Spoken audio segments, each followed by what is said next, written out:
গতকালকে কিতাব দেখতেছি হঠাৎ করে আল্লাহর হাবিবের নাম নেওয়ার পরে চুমু খাওয়া, এটার এমন একটা ঘটনা চোখে পড়ছে, আশ্চর্য হয়ে গেছে।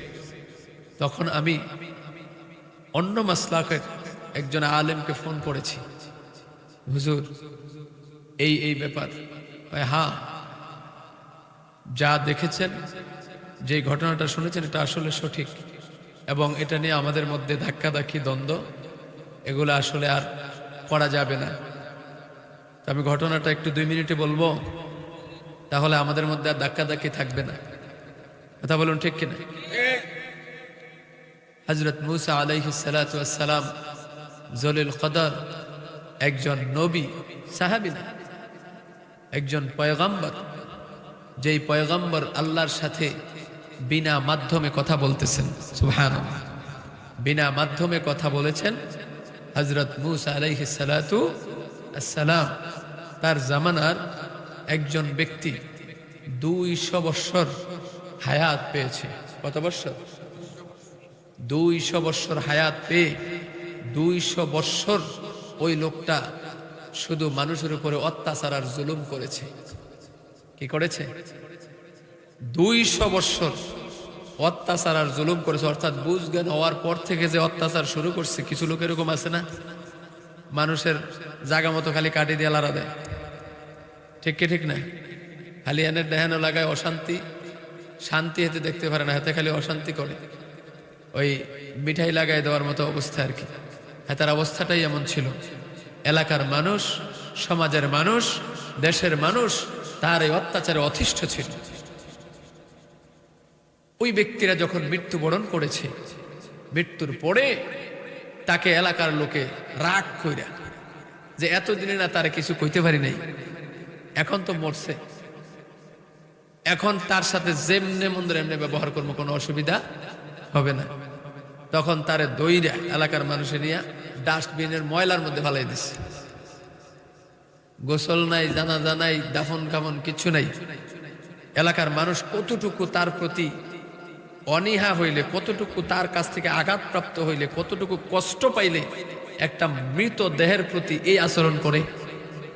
কথা বুঝতেছেন? মানে তার অত্যাচারে অত্যাচারিত হইতে হইতে অতিষ্ঠ হয়ে গেছে।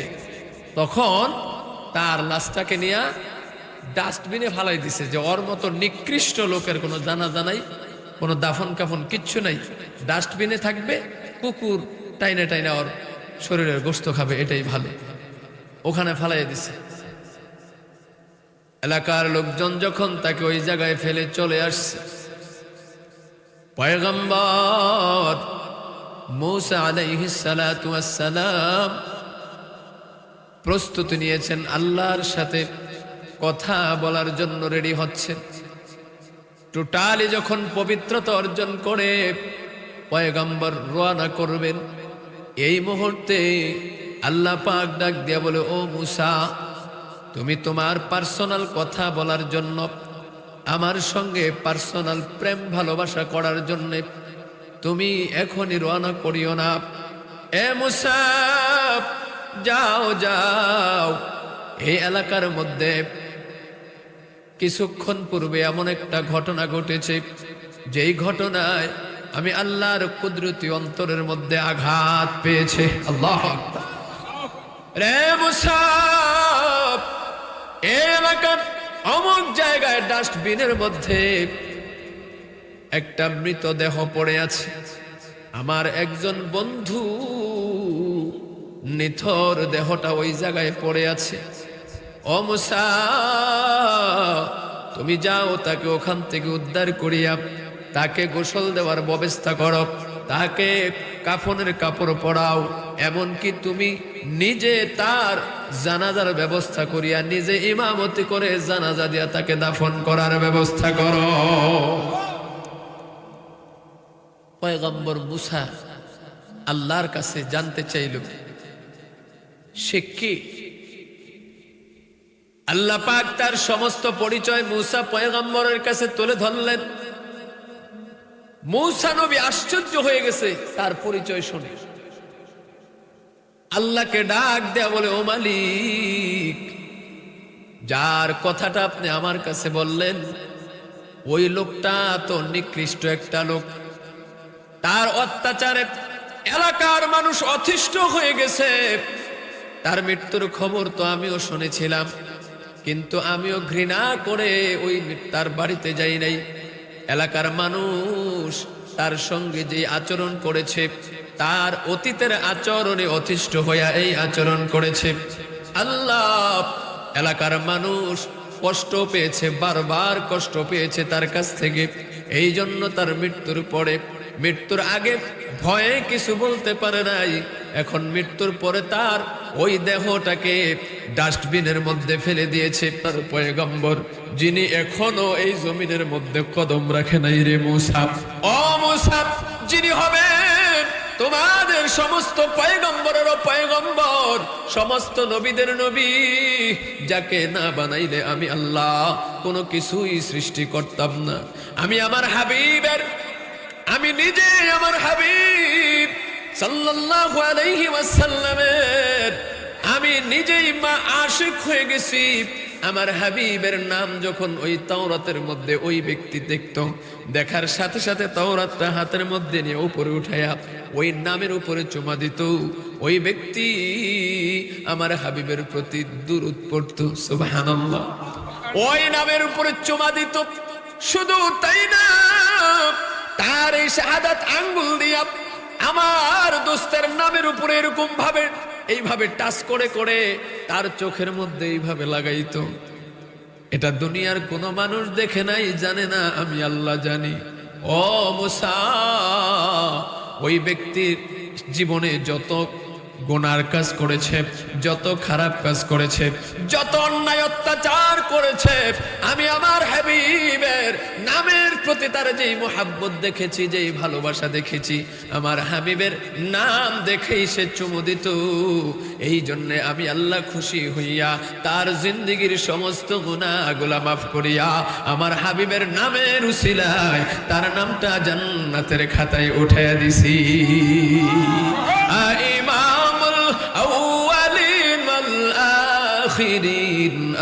ইমামুল আউয়ালিন ওয়াল আখিরিন, বাহর সাদাকা রহমাতাল লিল আলামিন, শুদা জোদাশ রহমাতাল লিল আলামিন, মসজিদে ঔষধ হামারো এ জমিন। আল্লাহু আকবার। আমার বন্ধুগণ, আমার ভাইরা, তাহলে বলুন, বনে ইসরাইলের জামানার ওই ব্যক্তি যদি আল্লাহর হাবিবের নামের মুহাব্বতের কারণে, শুধু নামের উসিলায় আল্লাহর হাবিবের নামকে চুমা দিত, এই উসিলায় যদি তার 200 বৎসরের কঠিন থেকে কঠিনতম যে অন্যায় করেছে, সমস্ত অন্যায় যদি আল্লাহর কাছে মামুলি মনে হয়, আল্লাহ যদি তাকে আল্লাহর হাবিবের নামের মুহাব্বত করার কারণে যদি তাকে মাফ করে জান্নাত দিয়ে দিতে পারে, আমরা তো সেই নবীর উম্মত, আমরা তো সেই নবীর গোলাম, আমরা যদি সেই নবীর মুহাব্বতে, আমরা যদি আল্লাহর হাবিবের নাম পড়ার পরে যদি দরুদ পড়ে আমরা যদি সম্মান করি, তাহলে খুশি হবেন কে? জোরে বলুন কে? আমার বন্ধুগণ, আমার ভাইরা, এগুলা নিয়ে ধাক্কা ধাক্কি আর ফারাফারি আর কইরেন না, আর ধাক্কা ধাক্কি করিয়েন না। এই সুন্নতটার উপরে শুধু একটা কিতাবের মধ্যে 12টা হাদিস আছে, সহিহ হাসান সহিহ হাদিস। কেন আমরা এরকম ভাবে এগুলো নিয়ে বাড়াবাড়ি করব? কথা বুঝতেছেন? পরিবেশ যেখানে যেমন, ওইভাবে আল্লাহর হাবিব কাফের বাড়িতে গিয়ে ওইখানের পরিবেশ অনুযায়ী কথা বলে কাফেরকে মুসলমান বানাই দিয়েছে। কথা বুঝেন নাই? পরিবেশ যেখানে যেমন, ওইখানে ফিতনা না করাই ভালো। বন্ধুগণ, আমার ভাইয়ারা, তা বলতেছিলাম, এই পৃথিবীর জমিনটা হলো ক্ষণস্থায়ী। কেউ এই পৃথিবীর জমিনে আমরা থাকতে পারবো না, প্রত্যেককেই বিদায় নিয়ে যেতে হবে, ওই কবরের বাসিন্দা হতে হবে। কবরের মধ্যে লম্বা একটা সময় আমাদেরকে অতিবাহিত করতে হবে।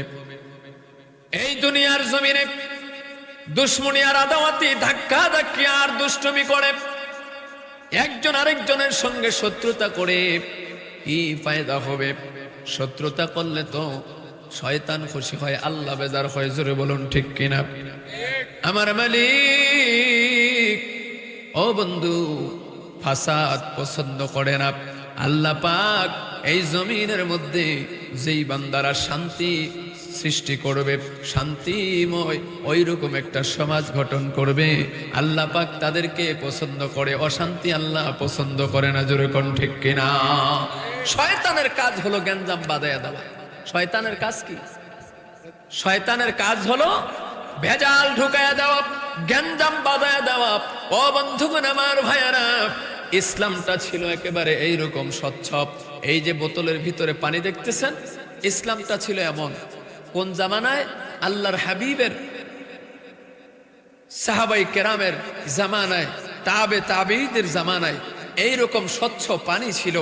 বর্তমানে এই স্বচ্ছ ইসলামটা এরকম পানির মতো স্বচ্ছ ছিল, এরপরে দেখা গেছে এটার মধ্যে কেউ একদল আইসা চিনি দিছে, আরেক দল আইসা লবণ দিছে, আরেক দল আইসা কয় চিনি যেহেতু দেওয়া হয়েছে তাহলে এটার মধ্যে একটু এই লেবু চিপ্পা দিলে একটু ভালো হয়, তো দিছে লেবু চিপা দিয়ে একটু রস ডাইলা দিছে।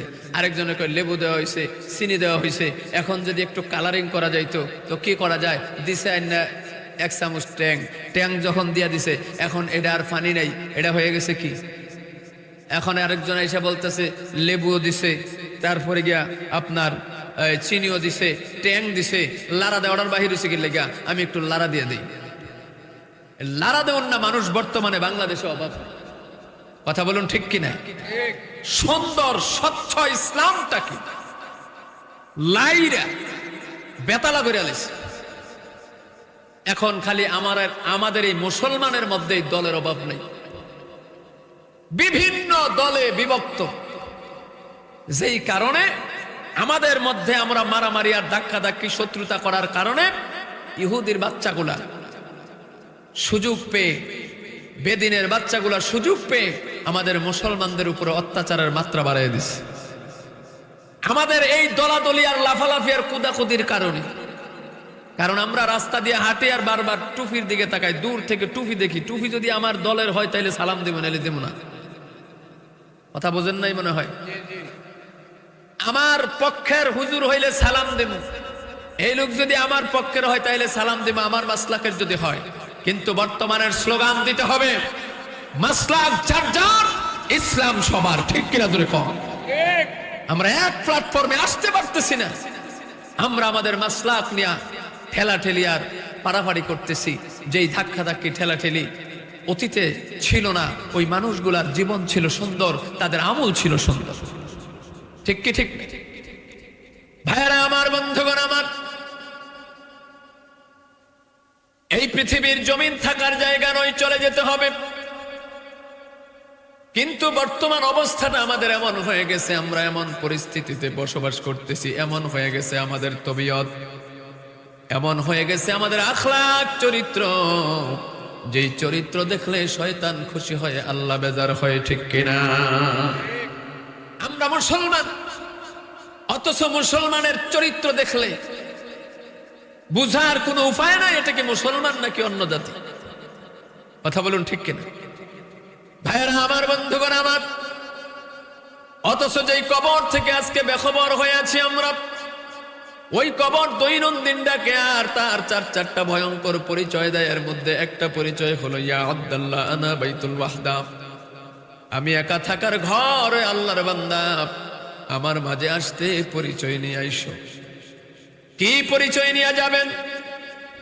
যেই কবরের মধ্যে জমিদারের পরিচয় চলে না, ওই কবরের মধ্যে পালোয়ানের পরিচয় চলে না, ওই কবরের মধ্যে পয়সাওয়ালার পরিচয় চলে না, ওই কবরের মধ্যে সুন্দর আর সুন্দরীর পরিচয় চলে না। ও যুবক, ওই কবরের মধ্যে দুনিয়ার কোনো পরিচয় চলে না। ওই কবরের মধ্যে একটা পরিচয় নিয়ে যেতে হবে। আল্লাহ পাক পবিত্র কোরআনে তার ঘোষণা দিয়ে দিয়েছেন, ও জগতের মানুষেরা, তোমরা মুসলমান হইয়া কবরে আসো। ওয়ালা তামুতুন্না ইল্লা ওয়া আনতুম মুসলিমুন। মুসলমান কারে কয়? আমরা তো নামের মুসলমান, আমরা তো মনে করি নামের শুরুতে মুহাম্মদ আছে, নামের শেষে ইসলাম, আমার চাইতে বড় মুসলমান আর কে আছে? ঠিক কি ঠিক না? কিন্তু না রে ভাই না, মুসলমান শুধু নামের শুরুতে মুহাম্মদ আর নামের শেষে ইসলাম থাকলেই মুসলমান হওয়া যায় না। যুবক সন্তানেরা, আমার যুবক ভাইয়েরা, অনেক মুসলমানের সন্তান, যুবক সন্তান, যাদের চেহারার দিকে তাকাইলে বোঝাই যায় না এটাকে মুসলমানের সন্তান নাকি ইহুদির ঘরে জন্ম নিছে। কথা বলুন ঠিক কিনা? তার কারণ হলো কালচার এমন হয়ে গেছে তাদের চলাফেরা, ওঠা বসা, কথাবার্তা, তাদের মাথার চুল থেকে পায়ের তালু পর্যন্ত তাকাইলে মুসলমানিত্বের ছিটা ফোটাও দেখা যায় না। ঠিক কিনা বলুন রে ভাইরা আমার? আমি আপনাদের সামনে পবিত্র কালামে পাকের একটি সূরা থেকে একটি আয়াত তেলাওয়াত করেছি, লম্বা আলোচনা হবে না। আল্লাহ পাক এই আয়াতের মধ্যে কি বলেছেন এটা শুধু বোঝানোর জন্য একটু সময় আপনারা আমাকে দিবেন, ধীরস্থির ভাবে বসবেন, উঠা বসা করবেন না। আমরা কেমন মুসলমান আর আল্লাহ কেমন মুসলমান চাইতেছেন? কোন মুসলমানের পক্ষে আমার আল্লাহ আছেন আর কোন মুসলমানের পক্ষে আল্লাহ নাই? আল্লাহর হাবিব বলেন আমার উম্মতের মধ্যে ৭৩টা ফেরকা হবে, ৭৩টা কাতার হবে, একমাত্র একটা কাতার জান্নাতি হবে। আমি নবী ওই জান্নাতে সেই একটা কাতারের আমি থাকবো প্রধান, আর বাকি ৭২টা কাতার জাহান্নামে যাবে। একটা কাতার শুধু জান্নাতে যাবে। এটা কোনো কাফের মুশরিক বেঈমানদের কাতার নয়। ওই ৭২টা কাতারের মধ্যে টুপিওয়ালাও থাকবে। কথা বুঝেন নাই? ওই ৭২টা কাতারের মধ্যে দাড়িওয়ালা থাকবে। ওই ৭২টা কাতারের মধ্যে জুব্বা গায়ে দেওয়ার ওরকম মানুষও থাকবে।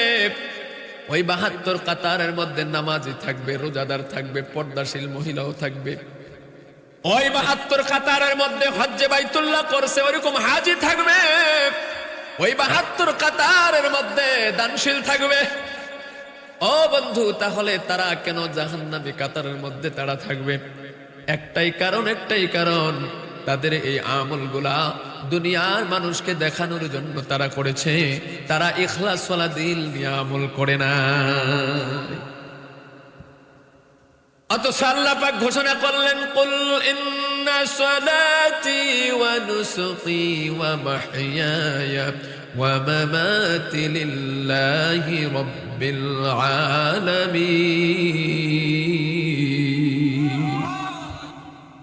ও বান্দা, তুমি ইবাদত করো। আমি আল্লাহর হাবিবের দরবারে যখন হাজিরা দিয়েছেন, আল্লাহর হাবিব ঘোষণা দিলেন আমার এই সাহাবী মক্কার জমিন থেকে আসছে। তার এই মদিনার জমিনে কোনো জায়গা জমি নাই, কোনো সম্পদ নাই। বন্ধুগণ আমার, ভাইয়েরা, অসহায় মক্কার জমিনের জায়গা জমি রাইখা, জমিদারি রাইখা মদিনাতে চলে গেছে। তার পরিচয় নবী দিতেছেন। এর মধ্যে আল্লাহর হাবিব শুধু বললেন, এমন কেউ কে আছো? আমার এই অসহায় সাহাবীকে তোমরা একটু জায়গা দিবা, এইখানে থাকার ব্যবস্থা করবা। সাথে সাথে ও বন্ধুগণ আমার, ভাইয়ারা, আবু সাঈদ নামের একজন সাহাবী সাথে সাথে দাঁড়ায় গেছে। সুবহানাল্লাহ। ওই সাহাবী দাঁড়ায় কই, ইয়া রাসূলুল্লাহ, ইয়া হাবিবাল্লাহ, নবী গো, এই মক্কার জমিন থেকে মদিনার জমিনে এসেছে আমার ভাই সালাবা। ইয়া রাসূলুল্লাহ, আমি ঘোষণা দিলাম আমার 2টা খেজুরের বাগান আছে। আমি এই মুহূর্তে ঘোষণা দিলাম গো নবী, আমার ওই 2টা খেজুরের বাগানের মধ্য থেকে একটা খেজুরের বাগান আমি আমার ভাই সালাবাকে দিয়ে দিলাম। ইয়া রাসূলুল্লাহ, ইয়া হাবিবাল্লাহ, নবী গো, আমার বাড়ির যেই সীমানা, আমার বাড়ির চতুর্পাশের যেই বাউন্ডারি, ওই বাউন্ডারির ভিতরের জায়গাটুকু আমি 2টা বন্টন করি, আমার একটা বন্টন আমার এই ভাই সালাবাকে দিয়ে দিলাম। সুবহানাল্লাহ কইতেন। ইয়া রাসূলুল্লাহ, এই মুহূর্তে আমার যে সম্পদ আছে ওই সম্পদগুলোর অর্ধেক আমার ভাই সালাবাকে দিয়ে দিলাম। ইয়া রাসূলুল্লাহ, ইয়া হাবিবাল্লাহ, ওয়াল্লাহি রাব্বুল কাবা, আমার যদি দুইজন বিবি থাকতো, আমার একটা বিবি আমি এই মুহূর্তে তালাক দিয়ে আমার ভাই সালাবাকে দিয়ে দিতাম। জোরে করে আল্লাহু আকবার। তাদের মধ্যে এমন ভ্রাতৃত্ব বন্ধন ছিল, আল্লাহর হাবিব দুইজনকে ভাই বানায়া দিলেন, একজন অপরজনকে ভাই বানায়া দিলেন, এক বাড়িতে উঠায়া দিলেন। তাদের ভিতরে ছিল এমন ভালোবাসার মোহাব্বত, কারণ তারা দুনিয়াদার ছিল না, তারা ছিল আখিরাতমুখী। আবু সাঈদের মনের মধ্যে চিন্তা হলো, আমি আজকে একটা অসহায় মানুষের পাশে দাঁড়ালে, হাশরের ময়দানে যখন বাবা সন্তানের পরিচয় দিবে না, সন্তান বাবার পরিচয় দিবে না, মা মেয়েকে পরিচয় দিবে না, স্বামী স্ত্রীকে পরিচয় দিবে না। ইয়াউমা ইয়াফিরুল মারউ মিন আখিহি ওয়া উম্মিহি ওয়া আবিহি ওয়া সাহিবাতিহি ওয়া বানিহি লিকুল্লি ইমরিইম মিনহুম ইয়াউমা ইযিন শা'নুন ইউগনি। আল্লাহু আকবার। ওই দিন বাবা সন্তানকে চিনার পরেও পরিচয় দিবে না, গোপন রাখবে পরিচয়। এ আমার আইতলার মুসলমানেরা, এ যুবক, এরে মুসলমান, আর কত ধাক্কা ধাক্কি আর পারাপারি করবা, আর কত আদাওয়াতি করবা, শত্রুরা রাখবা? ও বন্ধু, একটাবার এই মনকে প্রশ্ন করো, তুমি যে শত্রুতা করতেছো, তুমি যে আদাওয়াতি করতেছো, দুশ্মনী করতেছো, এটা কার সাথে করতেছো? আমার আল্লাহ পবিত্র কোরআনের মধ্যে 30 পারার সূরা বুরুজের মধ্যে সাবধান করে দিয়েছেন। আল্লাহ পাক জানিয়ে দিয়েছেন, ইন্নাল্লাযীনা ফাতানুল মুমিনিনা ওয়াল মুমিনাতি সুম্মা লাম ইয়াতুবু ফালাহুম আযাবু জাহান্নাম ওয়া লাহুম আযাবুল হারিক। কেউ যদি কোনো মুমিন বান্দা বান্দীদের অন্তরের মধ্যে কষ্ট দেয়, কেউ যদি কোনো মুমিন বান্দা বান্দীদের অন্তরে কষ্ট দেয়, সুম্মা লাম ইয়াতুবু, অথবা যদি তওবা না করে, ফালাহুম আযাবু জাহান্নাম ওয়া লাহুম আযাবুল হারিক, তার জন্য রয়েছে জাহান্নামের আযাব এবং জাহান্নামের কঠিন থেকে কঠিনতম আযাব। হারিক শব্দের অর্থ হলো উৎপত্তি। কিসের উৎপত্তি? নারুন, আগুনের উৎপত্তি। জাহান্নামের আগুনটা যেই জায়গা থেকে উৎপত্তি হয়, ওই জায়গার মধ্যে আল্লাহ পাক ওই সমস্ত লোকদেরকে যারা দুনিয়ার মানুষকে কষ্ট দেয়, একজন আরেকজনের সঙ্গে শত্রুতা রাখে, কষ্ট দেয় বিভিন্ন ভাবে, মুখের দ্বারা, অবন্ধুগণ আমার ভাইয়েরা, কর্মের দ্বারা, ইশারার দ্বারা, টাকা পয়সার দ্বারা, কাজের দ্বারা, বিভিন্ন ভাবে যখন তারা কষ্ট দিবে, ওই ধরনের জালিমদেরকে, ওই ধরনের লোকদেরকে শয়তান ভালোবাসে, আল্লাহ পছন্দ করে না। ওই আগুন হারিক নামক জায়গার মধ্যে নিয়ে, যেখান থেকে আগুনটা উৎপত্তি হয়, ওই জায়গার মধ্যে তাদেরকে এমন কঠিন ভাবে বাঁধবেন।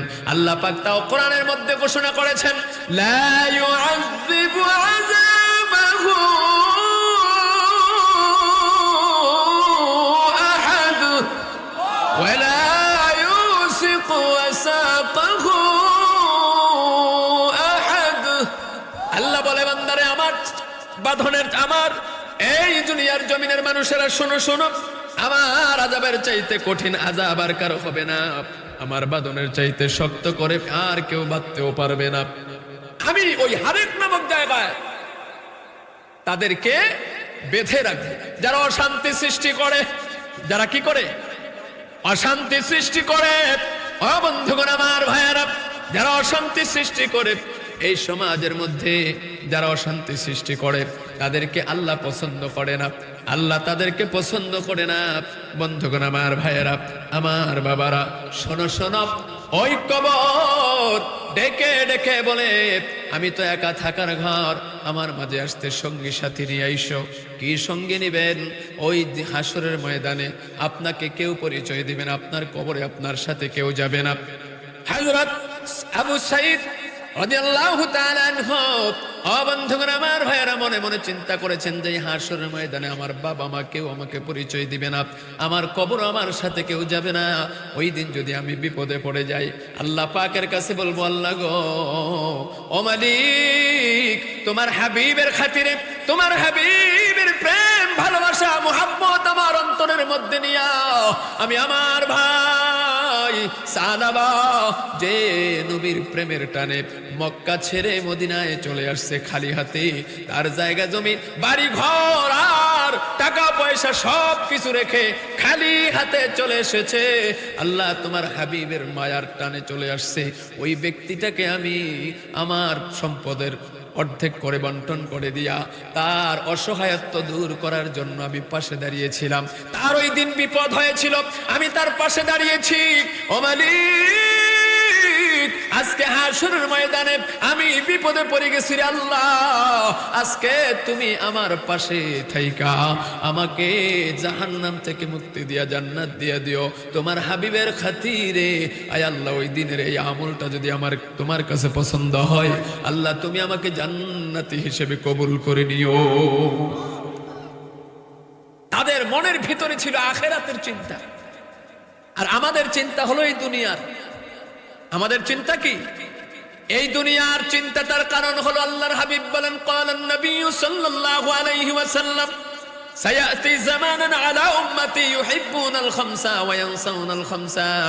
আমার উম্মতের মধ্যে এমন একটা সময় আসবে যেই সময় তারা পাঁচটা জিনিসকে মুহাব্বত করবে আর পাঁচটা জিনিসকে ভুলে যাবে।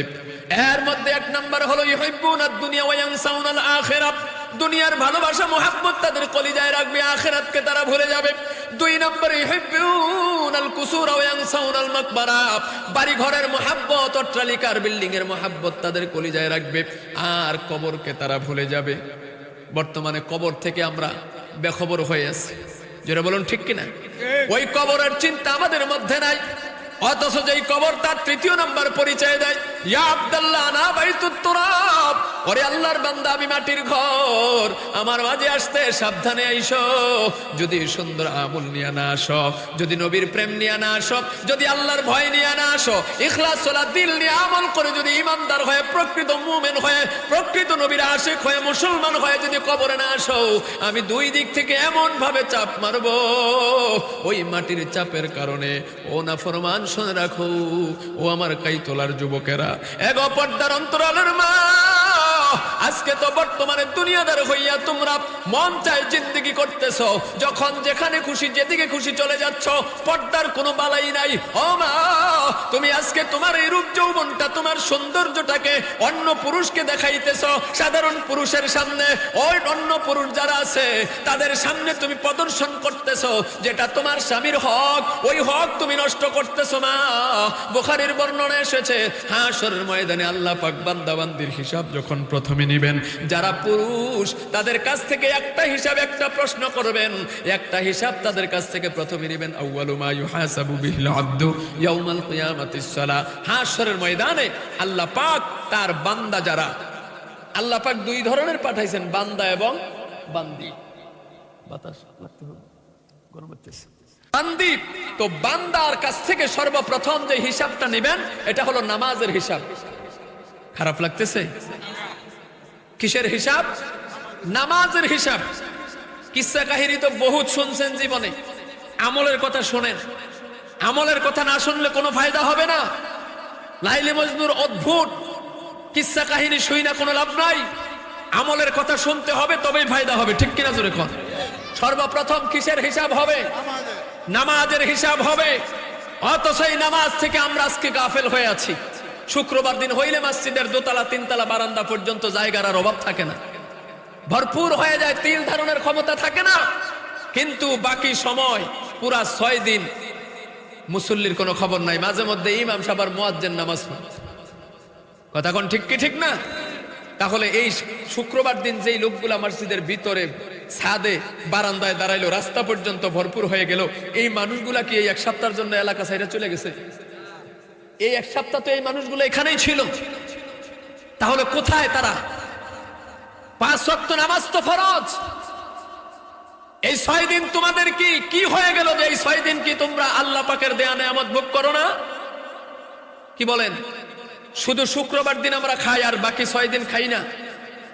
বৃহস্পতি, আপনার শনি, রবি, সোম, মঙ্গল, বুধ, বৃহস্পতি, কয়দিন? 6 দিন কি আল্লাহর নেয়ামত খাই না?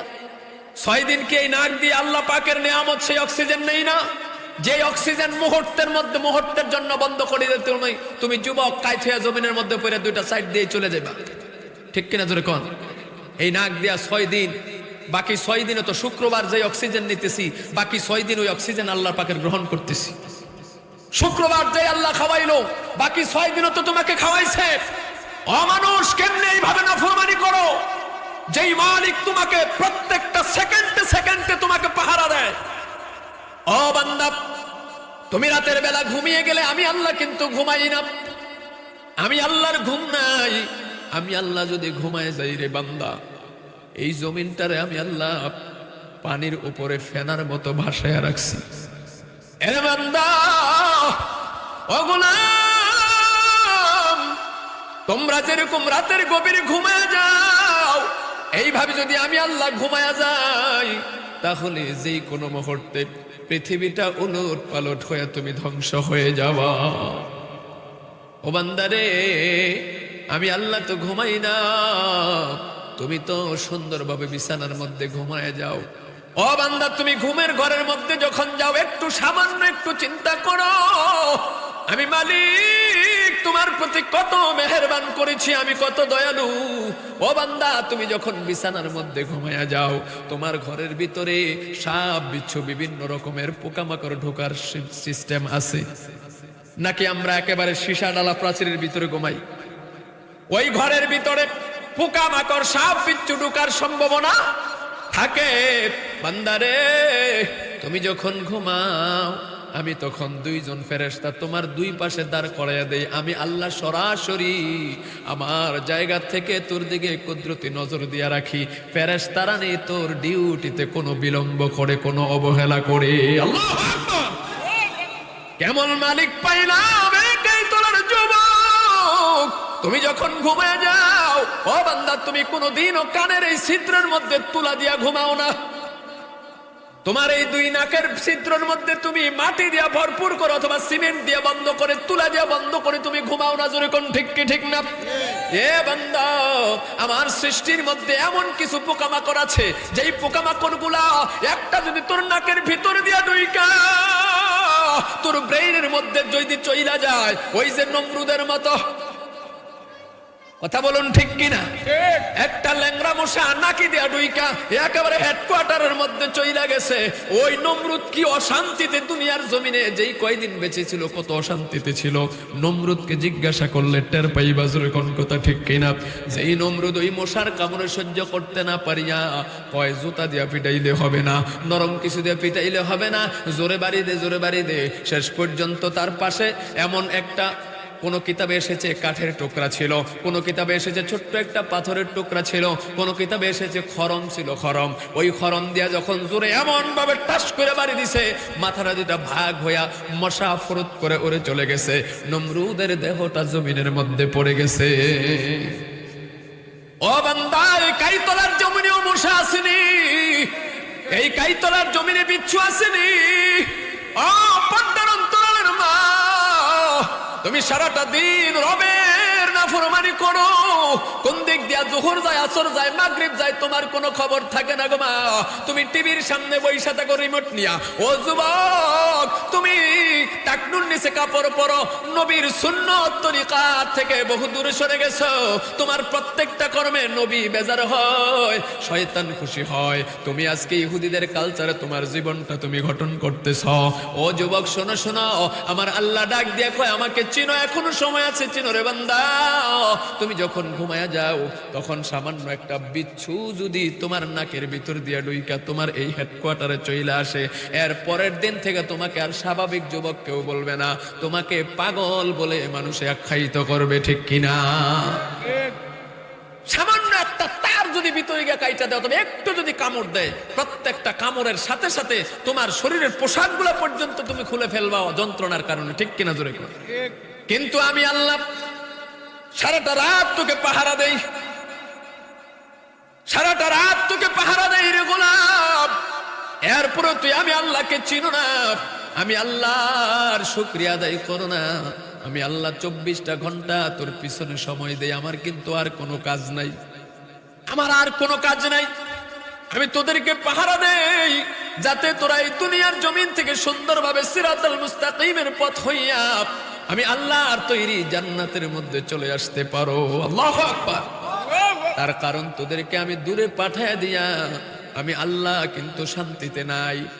আমি আল্লাহ তোদেরকে বানাইছি, আমি আল্লাহর পাশে থাকবি, জান্নাতে থাকবি। তোদেরকে আমি আমার কাছে রাখার জন্য বানাইছি, আমি বড় মোহাব্বত করে তোদেরকে বানিয়েছি। তোদের এই চেহারাটা আমি ফেরেশতাদেরকে দিয়ে বানাই নাই, আমি আল্লাহ আমার কুদরতি হাতে বানাইছি। তোদের চেহারাটা তো আমার কাছে থাকবে কেমন? এখনো তোরা আমার কাছে আসোস, কিন্তু তোদের ব্রেইন অনুযায়ী তোরা দূরে। তোমরা আমি আল্লাহকে দেখো না, আমি কিন্তু তোমাদেরকে দেখি। আমি তো নিজে দেখতেছি, আমি একা দেখা মজা পাই না। প্রেমিক প্রেমিকা দুইজন দুইজনকে দেখবে, বন্ধু বন্ধুকে দেখবে সরাসরি, আমি ওইটাতে মজা পাই।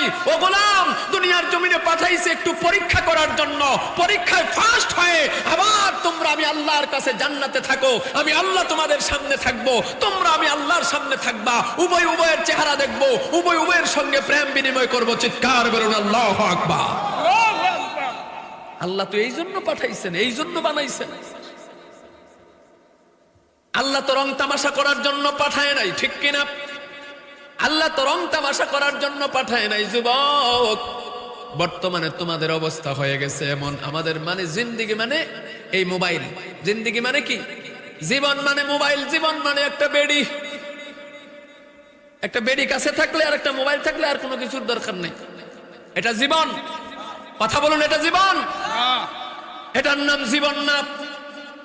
ও বন্ধুগণ, আমার ভাইয়ারা, আল্লাহ পাক তাও তোমাকে ঘোষণা দিয়ে জানিয়েছেন, ও বান্দা, আমি আল্লাহ নর এবং নারী উভয় বানাইছি। একজনের মধ্যে আগুনের তবিয়ত দিছি, আরেকজনের মধ্যে মোমের তবিয়ত দিছি। যেমন আগুনের কাছে মোম গেলে গলে যায়, ঠিক কিনা জোরে কর? আগুনের কাছে মোম গেলে গলবে, এটাই স্বাভাবিক। তবে বান্দা শোনো, আমি আল্লাহ এর চাইতে আরো সুন্দরী সুন্দরী যুবতী ওই জান্নাতের মধ্যে রাখছি রে বান্দা। এই দুনিয়ার জমিনে গিয়া তোমরা আমি আল্লাহর হুকুম অনুযায়ী যেইটা তোমার বৈধ, ওই বৈধটারে নিয়া তুমি যখন সময় কাটাইবা, ওই বৈধটারে নিয়া যখন তুমি রং তামাশা করবা, যখন দুনিয়ার জমিনের সময় পাস করবা, আমি আল্লাহর হুকুম মতো চলবা, তখন ওই বৈধটাও তোমার জন্য তো আমি বৈধ করেই দিছি। এবং তোমার জন্য জান্নাতের মধ্যে আরো 70 জন তোমার জন্য রাইখা দিব। আল্লাহু আকবার। কেমন রাখবো জানুনি? কেমন সুন্দর! হুরুম মাকসুরাতুন ফিল খিয়াম।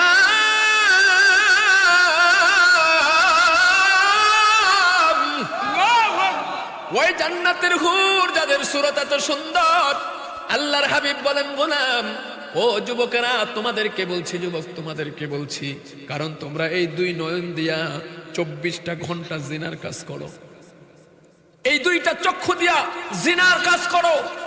চোখের জিনা 24টা ঘন্টা তুমি যুবক করতেছো, দিনেও করো রাত্রেও করো। রাত্র 12টা 1টা 2টা 3টা পর্যন্ত এই জিনার কাজ করো, এই মোবাইলটা হাতে নিয়া। অর্ধনগ্ন মহিলাদের নাচ গান দেখো। ও যুবক, এই অশ্লীল ছবি, অশ্লীল মেয়েদের ছবি অঙ্গভঙ্গি এই মোবাইলের মধ্যে দেখতে দেখতে তুই যুবকের রাত পোহায়, ঠিক কিনা তোরে কোন? সারাটা দিন এই মোবাইলের পিছনে তুমি থাকো, সারাটা দিন ফেসবুকের পিছনে, সারাটা দিন তুমি হোয়াটসঅ্যাপের পিছনে, সারাটা দিন তুমি নাচ গান আর বাজনা বাদ্য, এই মোবাইলটা নিয়ে তোমার জীবনের লম্বা সময়টুকু তুমি নষ্ট করতেছো রে যুবক। অথচ বলা হয়েছে, আল্লাহর হাবিব বলেন, হাশরের ময়দানে 7 দল মানুষকে আল্লাহ পাক আরশের ছায়ার নিচে ছায়া দিবে। আজকে আমার এই মাহফিলের মধ্যে অনেক যুবক ভাইয়েরা কষ্ট করেছো। এ যুবক, তোমাদের পায়ে ধরে, ও যুবতী বোন, যুবক যুবতীর বড় দাম, বড় মূল্য। ওই 7 দল মানুষের মধ্যে 1 দল মানুষ হবে সাবুন্না সাবি ইবাদাতিল্লাহ, ওই সমস্ত যুবক যুবতী যাদের যৌবনটা আল্লাহর রাস্তায় কাটাইয়া দিছে, যাদের যৌবনটা আল্লাহর রাস্তায় কাটাইছে। এরে বন্ধু, বুড়া হয়ে মসজিদে গেলে কোনো লাভ নাই, বুড়া হয়ে মসজিদে গেলে কোনো লাভ নাই। খোদার কসম, আপনি যদি যৌবন অবস্থায় আল্লাহর রাস্তায় সময় না দেন, যৌবন অবস্থা আপনি শয়তানকে খুশি করে উল্টা পাল্টা রাস্তার মধ্যে কাটান, এখন বৃদ্ধ হয়ে গেছেন, এখন সমাজে আর আপনার দাম নাই, চেহারা ভাঁজ পড়ে গেছে, এখন আর যুবতী মেয়ের কাছে আপনার মূল্য নাই, এখন আর সুন্দরীদের কাছে আপনার দাম নাই। দাড়ি পেকে গেছে, চুল পেকে গেছে, এখন আপনি তাসবিহ হাতে নিয়ে মসজিদের মধ্যে পড়ে থাকেন। ওয়াল্লাহি রব্বুল কাবা, কাবার মালিকের কসম, শুধু এই গাইতলার মসজিদে নয়, স্বয়ং যদি কাবা শরীফের সামনেও পড়ে থাকেন, স্ত্রী মিলে তার শ্বশুর শাশুড়ি মা বাবা ওই বৃদ্ধ মানুষগুলাকে যখন মোহাব্বত করবে, আল্লাহ পাক বলেন ওই বৃদ্ধ মানুষের কারণে তোমার ঘরের মধ্যে তোমার মা বাবার কারণে আমি রহমত নাজিল করি, তোমার শ্বশুর শাশুড়ির কারণে আমি রহমত নাজিল করি। জোরে কোন আল্লাহু আকবার। এ বন্ধুগণ আমার ভাইয়ারা, আল্লাহ পাক এই পবিত্র কোরআনের মধ্যে সূরা আনফাল, যেই সূরাটা সিরিয়াল নাম্বারে হচ্ছে 8 নাম্বার, কত নাম্বার? এই সূরা আনফাল যেই সূরাটা নাজিল হয়েছে মদিনায়, ওই সূরার মধ্যে 75টা আয়াত, এর মধ্যে 10টা আছে রুকু। ও বন্ধুগণ আমার ভাইয়েরা, 64 নাম্বার আয়াতের মধ্যে আল্লাহ পাক 2টা মেসেজ দিয়েছেন। কয়টা? 2টা মেসেজ দিয়েছেন। একটা মেসেজ দিয়েছেন একজন ব্যক্তিকে কেন্দ্র করে, আর দ্বিতীয় ভাগের মেসেজটা দিয়েছেন ও বন্ধুগণ আমার ভাইয়ারা মিনাল কাফে ইলাল কাফ, সূর্য উদয় থেকে সূর্যাস্ত পর্যন্ত, মাশরিক সে মাগরিব, শিমাল সে জনুব পর্যন্ত, এর ভিতরে এই বাউন্ডারির ভিতরে ও বন্ধু যতজন আল্লাহর হাবিবের প্রকৃত আশিক আছে, ওই রকম প্রকৃত আশিক মুমিন বান্দা বান্দির জন্য 2য় নাম্বার চূড়ান্ত মেসেজ আল্লাহ দিয়েছেন। চিৎকার মেরে বলুন আল্লাহু আকবার। আল্লাহর হাবিব মসজিদে নববীর ওয়ালের মধ্যে হেলান দিয়ে বসে আছে। এদিকে তাকান, মসজিদে নববীর ওয়ালের মধ্যে কি করেছে? হেলান দিয়ে বসে আছে। মসজিদে নববীর ওয়ালে হেলান দিয়ে বসে আছে। চেহারাটা মলিন হয়ে আছে আল্লাহর হাবিবের। আল্লাহ পাক সব কিছু সহ্য করে, কিন্তু মলিন চেহারা সহ্য করে না। আল্লাহর হাবিবের চেহারার মধ্যে মলিনতা, আল্লাহর হাবিবের চোখের মধ্যে পানি আসুক, এটা আল্লাহ পছন্দ করে না। এ বন্ধুগণ আমার ভাইয়ারা, নবী হলেন উম্মতের পাগল, আর আল্লাহ হচ্ছেন তার নবীর পাগল, তার দোস্তের পাগল, ঠিক কিনা? আল্লাহ পাক তাকায় দেখে রহমতের নবী, বরকতের নবীর চেহারাটা মলিন হয়ে আছে। আল্লাহ পাক এবার ডাক দেয়া বলে, দোস্ত আমার, আপনার মনটা কেন বেজার? ও দোস্ত, আপনি দুনিয়ার জমিনে আসার পূর্বে আপনার বাবাকে আমি নিয়ে আসছি, আপনাকে আমি এতিম করে দুনিয়ার জমিনে পাঠাইছি রে হাবিব। এই জন্য কি আপনার মনটা বেজার? 6 বছর বয়সে আপনার মা আমেনাকে আমি নিয়ে আসলাম, এই জন্য কি আপনি একাকিত্ব বোধ করতেছেন? আপনার মাথার উপরে ছায়া হিসাবে ছিল আপনার দাদা আবু আব্দুল মুত্তালিব। 8 বছর যাইতে না যাইতে আমি আপনার দাদাকে নিয়ে আসলাম, এই জন্য কি আপনি নিজেকে অসহায় মনে করতেছেন? আপনার চাচা আবু তালেবকে আপনার পাশে রাখি নাই। ও দোস্ত, এখন আপনার চতুর্পাশে আবু জাহাল, আবু লাহাব, উতবা, শাইবা, মুগীরা, তাদের অস্ত্রের ঝঞ্ঝনানি আর তাগুতি শক্তির মহড়া। এই জন্য কি আপনি একাকিত্ব বোধ করতেছেন, অসহায় মনে করতেছেন? না গো দোস্ত, না। ইয়া আইয়ুহান নবিয়্যু হাসবুকাল্লাহ,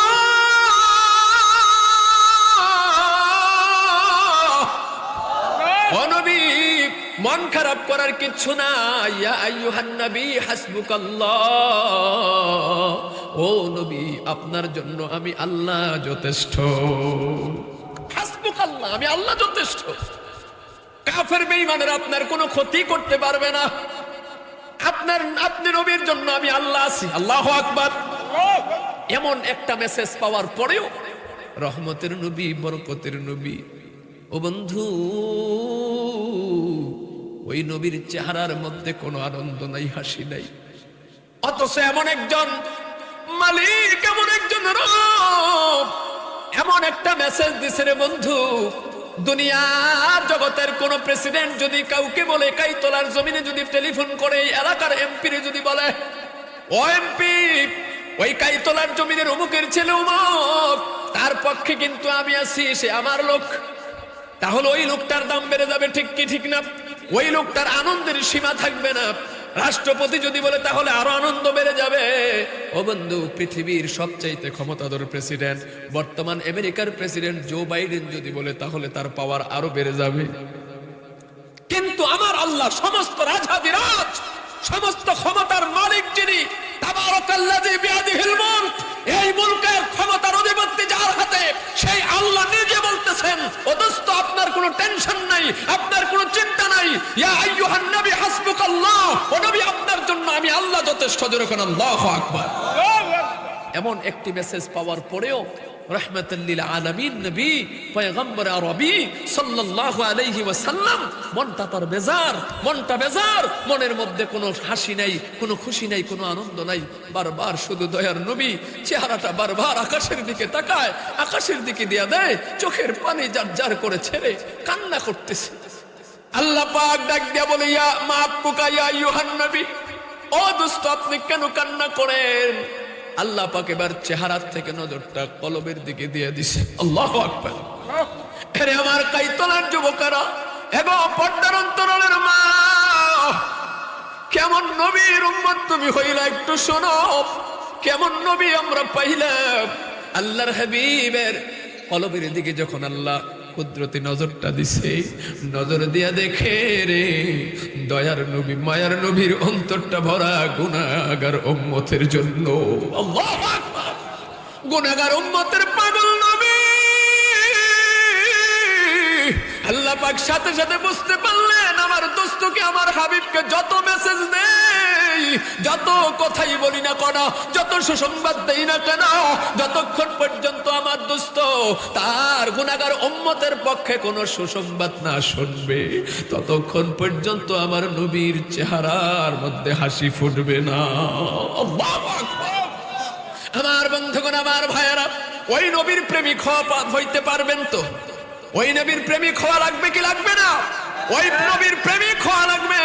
তার কারণ হলো আল্লাহ নিজে ঘোষণা দিয়েছেন, ও জগতের মানুষেরা, আমি আল্লাহর জান্নাত যদি পাইতে চাও, আমি আল্লাহর পক্ষ থেকে যদি মেহেরবানি পাইতে চাও, দয়া পাইতে চাও, অনুগ্রহ পাইতে চাও, মায়া পাইতে চাও, মোহাব্বত পাইতে চাও, কবরে শান্তি পাইতে চাও, দুনিয়াতে শান্তি পাইতে চাও, আখিরাতে মুক্তি পাইতে চাও, জান্নাতে যাইতে চাও, আমি আল্লাহর ভয় আমার হাবিবের মোহাব্বত নিয়ে তারপরে আসো। জোরে কোন আল্লাহু আকবার। আল্লাহ এখানে শুধু বলেন নাই আমার ভয় নিয়ে তুমি কবরে আসো, না না, আমার ভয় এটা বলেন নাই। আল্লাহ বলেছেন আমি আমার ভয় এবং আমার হাবিবের মুহাব্বত অর্থাৎ ইখলাস তৈরি করিয়া, ইখলাস ওয়ালা দিল নিয়ে ইবাদত করে কবরে আসো। বান্দা তুমি কবরের মধ্যে শান্তি, আখিরাতে মুক্তি পাইয়া জান্নাতে চইলা যাইবা। ইখলাস কি আমাল ইয়ে জান্নাত কি হামরা, इखलास की आमाल ये जन्नत की हमरा, परहेज के मकासद ये जो तक़वा से हासिल मंद, परहेज की मकासद ये जो तक़वा से हासिल मंद, बेगैर जो अमाल हो इखलास व तक़वा, बर्बाद तेरे जिंदगी आय होश नजरमंद, बर्बाद तेरे जिंदगी आय होश नजरमंद। तो मर्द मुसलमान हो तो मर्द मुसलमान, एक हाथ में तलवार एक हाथ में कुरान, एक हाथ में तलवार एक हाथ में कुरान, तौहीद तो सीना में अमानत है हमारा, आसान नहीं मिटाना नमो निशा हमारा, आसान नहीं मिटाना नमो निशा हमारा। उम्मत में तुम्हारी है गुलामों में तुम्हारा, तकदीर हमारी है मुक़द्दर है हमारा, तकदीर हमारी है मुक़द्दर है हमारा। आए मीम ने महबूब है मतलब का इशारा, पर क्यों न हो महबूब खुदा नाम मोहम्मद, पर क्यों न हो महबूब खुदा नाम मोहम्मद। तकबीर में कलमा में नमाजों में अज़ा में, आए नाम इलाही से मिला नाम मोहम्मद, आए नाम इलाही से मिला नाम मोहम्मद। আল্লাহু আকবার। আমার বন্ধুগণ, আমার ভাইয়েরা, তাহলে আল্লাহর ভয় আর নবীর মুহাব্বত, আমরা গোলাম কার? গোলামি করব কার? তারপরে কার? নবীর। তারপরে কার? নবীর গোলাম না হইতে পারলে কবরে শান্তি পাওয়া যাবে না। নবীর গোলাম না হইতে পারলে আপনি হাশরের ময়দানে ইজ্জত সম্মান পাবেন না। নবীর গোলাম না হইতে পারলে জান্নাত পাবেন না। সোজা ওয়াজ। আল্লাহ পাকের গোলামি, নবীর গোলামি, দুইটা মিলে ইখলাস তৈরি হয়, দুইটা মিলে জান্নাতের টিকিট পাওয়া যাবে। জোরে বলুন ঠিক কি ঠিক না? কথা বলুন ঠিক কি না?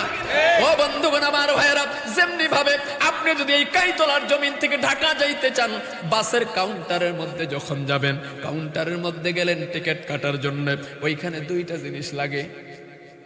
জোরে কোন কয়টা? দুইটা জিনিস লাগে। এক নম্বরে লাগবে আপনার পকেটের টাকা। কথা বুঝেন নাই? কি লাগবে? কি লাগবে? এক নম্বরে আপনার পকেটের টাকা লাগবে। দ্বিতীয় নম্বরে লাগবে ওই জায়গার কর্তৃপক্ষ আপনাকে টিকিট দেওয়ার মতো ওই রকম মন মানসিকতা। কথা বুঝেন? আপনার পকেটের টাকা আছে কিন্তু সে আপনাকে টিকিট দিবে না, আপনার পক্ষে সম্ভব না তার কাউন্টার থেকে টিকিট নেওয়া। উভয়ের মধ্যে দুইটা জিনিস লাগবে, একজনের পকেটের টাকা আর একজনের আপনার পক্ষে দেওয়ার মতো সম্মতি। ঠিক তেমনি ভাবে জান্নাতের টিকিট পাইতে হলে আল্লাহর হাবিব বলেন, আল্লাহ বলেন আমি আল্লাহর ভয় আর দুই নম্বরে আমার হাবিবের মুহাব্বত, এই দুইটা লাগবে। আমি আল্লাহর ভয় তোর কলিজায় আছে কিন্তু আমার হাবিবের মুহাব্বত নাই, যেইগুলা নাস্তিকদের মধ্যেও আছে। ঠিক কিনা? জোরে কোন? নাস্তিক আল্লাহর ভয় করে। ও বন্ধুগণ আমার ভাইয়েরা, কাফেররাও আল্লাহকে ভয় করত। কথা কোন ঠিক কি ঠিক না? আবু জাহাল আল্লাহকে ভয় করত কিন্তু শুধু একটা জিনিস তার মধ্যে ছিল, আল্লাহর ভয় ছিল কিন্তু নবীর মুহাব্বত ছিল না। কথা বুঝতেছেন? উতবা সাহেবা মুগীরা নবীকে মুহাব্বত করতো না, সম্মান দিত না, ইজ্জত দিত না। আরে এ তো মুহাম্মদ, আমগো বাতি যাইতো, আমাগো বাতি যাইতো। অথচ আল্লাহর হাবিবের সূরত এটা তিন প্রকারের। কয় প্রকার? তিন প্রকারের। একটা হলো বাশারিয়া সূরত, আরেকটা হলো নূরি সূরত, আরেকটা হলো যেটা একমাত্র আল্লাহই ভালো জানে। কথা বুঝতেছেন? তিন প্রকার তবিয়ত আমার নবীর। ও বন্ধুগণ আমার ভাইয়েরা, এই জন্য নবীকে তিন প্রকার তবিয়তে এই জমিন থেকে আল্লাহ পাক আরশে আজিমের মধ্যে ভ্রমণ করাইছেন। কথা বুঝেন নাই? বাশারিয়াত সূরতে ভ্রমণ করাইছেন। সুবহানাল্লাহ ভাই যে কইেন, ওহুদ পাহাড়ের লম্বাটা হলো 3.5 কিলোমিটার। কত কিলোমিটার? 3.5 কিলোমিটার পাথরের পাহাড়টা আল্লাহ পাক নূরে পরিবর্তন করে, আপনার স্বর্ণে পরিবর্তন করে আল্লাহর হাবিবকে উপটৌকন দিতে চেয়েছেন, পুরস্কার দিতে চেয়েছেন। যেরকম আল্লাহু আকবার। আল্লাহ পাকের সেই ক্ষমতা আসেনি? পারবনি? পারবনি? ওহুদ পাহাড়টা 3.5 কিলোমিটার পারবো নাকি? আরে না, পারলেও মোটামুটি কয়েক বছর সময় লাগবে। আহা, এক রাত নেই। ইন্নামা আমরুহু ইযা আরাদা শাইআন আইয়াকুলা লাহু কুন ফায়াকুন। এই কালামে জিন্দা কুরআনে হাকীম, এই কালামে জিন্দা কুরআনে হাকীম, হিকমতে উলা ইয়াজালাস্তা কদীম। আল্লাহু আকবার। আমার আল্লাহ কুন আর ফায়াকুন বলতে দেরি হইতে দেরি হয় না। সুবহানাল্লাহ। এই আয়াতের একটা মজার ঘটনা 2 মিনিটে বলি। আল্লাহর হাবিব যে কেমন এটা বুঝবেন। কুন ফায়াকুন এর ভিতরেই সবকিছু হয়ে যায়, পাহাড় দরিয়া হয়ে যায়, দরিয়া পাহাড় হয়ে যায়। কুন ফায়াকুন বলতে দেরি হইতে দেরি হয় না। আল্লাহ বলে, ও বান্দা আমি যা কিছু করতে শুধু ইচ্ছা করি হয়ে যায়। আমার জায়গা থেকে যাইতেও হয় না, হাত বাড়াইতে হয় না, কদম দিয়ে যাইতে হয় না, আমি জায়গায় থেকেই করতে পারি। তবে আমার একটা স্পেশাল কাজ আমি করি, আমার একটা কাজ আছে যেটার মধ্যে আমি আল্লাহ নিজে মনোনিবেশ দেই। ওই কাজটা কি? ওই কাজটা হলো আমি আমার হাবিবের প্রতি দুরূদ পড়ি। সুবহানাল্লাহ। শুধু একা পড়ি, সমস্ত ফেরেশতা কুলকে নিয়ে আল্লাহ পাক তার হাবিবের প্রতি দুরূদ পড়ে। আল্লাহু আকবার। ওই নবীর দাম কত, ইজ্জত কত। ওয়া রাফা'না লাকা যিকরাক। আল্লাহ বলে, দোস্ত আপনার সম্মান, আপনার মর্যাদা আমি এত বুলন্দ করেছি। আমি আল্লাহর জিকির যেখানে ওইখানে আপনি নবীর দরুদ হয়, আমি আল্লাহ যেখানে আপনি নবী সেইখানে, আপনি ছাড়া আমি নাই, আমি ছাড়া আপনি নাই। আল্লাহু আকবার। আমার বন্ধুগণ, আমার ভাইয়েরা, এবার আল্লাহ পাক সাথে সাথে সূরা আনফালের ওই 64 নম্বর আয়াতের শেষের ভাগ তেলাওয়াত করে আল্লাহ হাবিবকে শোনায়া দিলেন, নাজিল করে দিলেন। ওয়া মানিত ইত্তাবা'আকা মিনাল মুমিনিন।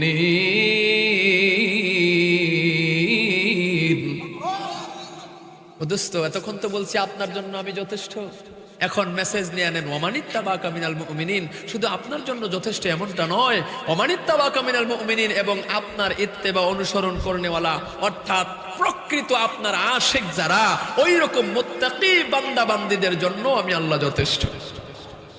আর জোরে কোন আল্লাহু আকবার। তাহলে আল্লাহ পাক কিসের ইঙ্গিত দিলেন? তোমরা যা করো আমার হাবিবের ইত্তেবা অনুসরণ করতে হবে। আমার হাবিবের ইত্তেবা অনুসরণ না করলে তোমাদের কোনো উপায়। আপনার ইত্তেবা অনুসরণ করনেওয়ালা ওই রকম মুমিন বান্দা বান্দী যারা, তাদের পক্ষে আমি আল্লাহ আছি। অর্থাৎ দোস্ত আমার, আপনি যা পছন্দ করেন আপনার উম্মত যারা হবে, প্রকৃত আশিক যারা হবে, তারা তা গ্রহণ করবে। আপনি যা অপছন্দ করেন তারা তা প্রত্যাখ্যান করবে। অতএব আপনি নবী 5 ওয়াক্ত নামাজকে আপনি পছন্দ করতেন, আপনার গুনাহগার উম্মত যারা আপনার প্রকৃত আশিক হবে তারাও নামাজ পড়তে হবে। তবে বর্তমান সমাজের মধ্যে ভণ্ডর অভাব নাই। কথা কোন ঠিক কিনা? ঠিক। আশিক দাবি করে নামাজ পড়েন এরকম ডাকাত আছে না নাই? নবীর আশিক দাবি করে, নবীর উম্মত দাবি করে পর্দা করে না এরকম ডাকাত মহিলা আছে না নাই? নবীর আশিক দাবি করে, নবীর উম্মত দাবি করে পার্লারের মধ্যে যায়, স্বামীর কথার উল্টা চলে। নবীর আশিক দাবি করে ভাই হইয়া ভাইয়ের সম্পদ মেরে খায়, এরকম ডাকাত আছে না নাই? নবীর আশিক দাবি করে সুদ খায় আসেনি? নবীর আশিক দাবি করে ঘুষ খায় আসেনি? যেই সুদখোরকে কুকুর ঘৃণা করে, যেই সুদখোরকে শূকর ঘৃণা করে। শূকরে কি খায়? পায়খানা। কি খায়? পায়খানা খায়। থাকে কোথায়? ডুপ্লেক্স বিল্ডিং এ এসি ফিট করা রুমে। কোথায় থাকে? পায়খানার মধ্যেই থাকে। ও বন্ধুগণ আমার, ভাইয়ারা, তিরমিজির বর্ণনা এসেছে, আল্লাহর হাবিব জানিয়ে দিলেন, জগতের উম্মতেরা শোনো, যারা সুদ খায়, যারা সুদখোর, তারা কান খাড়া করে শোনো। ওই সুদের 70টা গুনাহ, এর মধ্যে সর্বনিম্ন গুনাহটা হচ্ছে আপন মায়ের সঙ্গে জিনা করা। নাউযুবিল্লাহ। এই ধরনের ডাকাতগুলোকে জবাই করে দেওয়া দরকার, জোরে বলুন ঠিক কিনা? যেই ব্যক্তি মায়ের সঙ্গে জিনা করে তারে কি আপনার সমাজে রাখবেন? কি বলেন? এরকম লোক যদি দেখেন যে সরাসরি মায়ের সাথে জিনা করতেছে, তারা আপনারা কি করবেন? ফুলের মালা দিবেন না জুতার মালা দিবেন? শুধু জুতার মালা না, জবাই করবেন। ঠিক কি ঠিক না? জোরে কোন কথা বলুন ঠিক কিনা? তাহলে যারা অহরহ দৈনন্দিন মায়ের সঙ্গে জিনা করার গুনাহ করতেছে, তাদেরকে তো আমরা প্রমোট করতেছি, তাদেরকে আমরা অমুক সাপ বলতেছি। জোরে কোন ঠিক কিনা? কথা বলুন ঠিক কিনা? যেই লোকটার দাম সমাজে 2 পয়সাও ছিল না, এখন সুদের টাকা দেয়া কোটি কোটি টাকার মালিক হয়েছে, এখন এবার হয়ে গেছে বুইয়া সাহেব, এখন জমিদার, এখন স্যার কয়।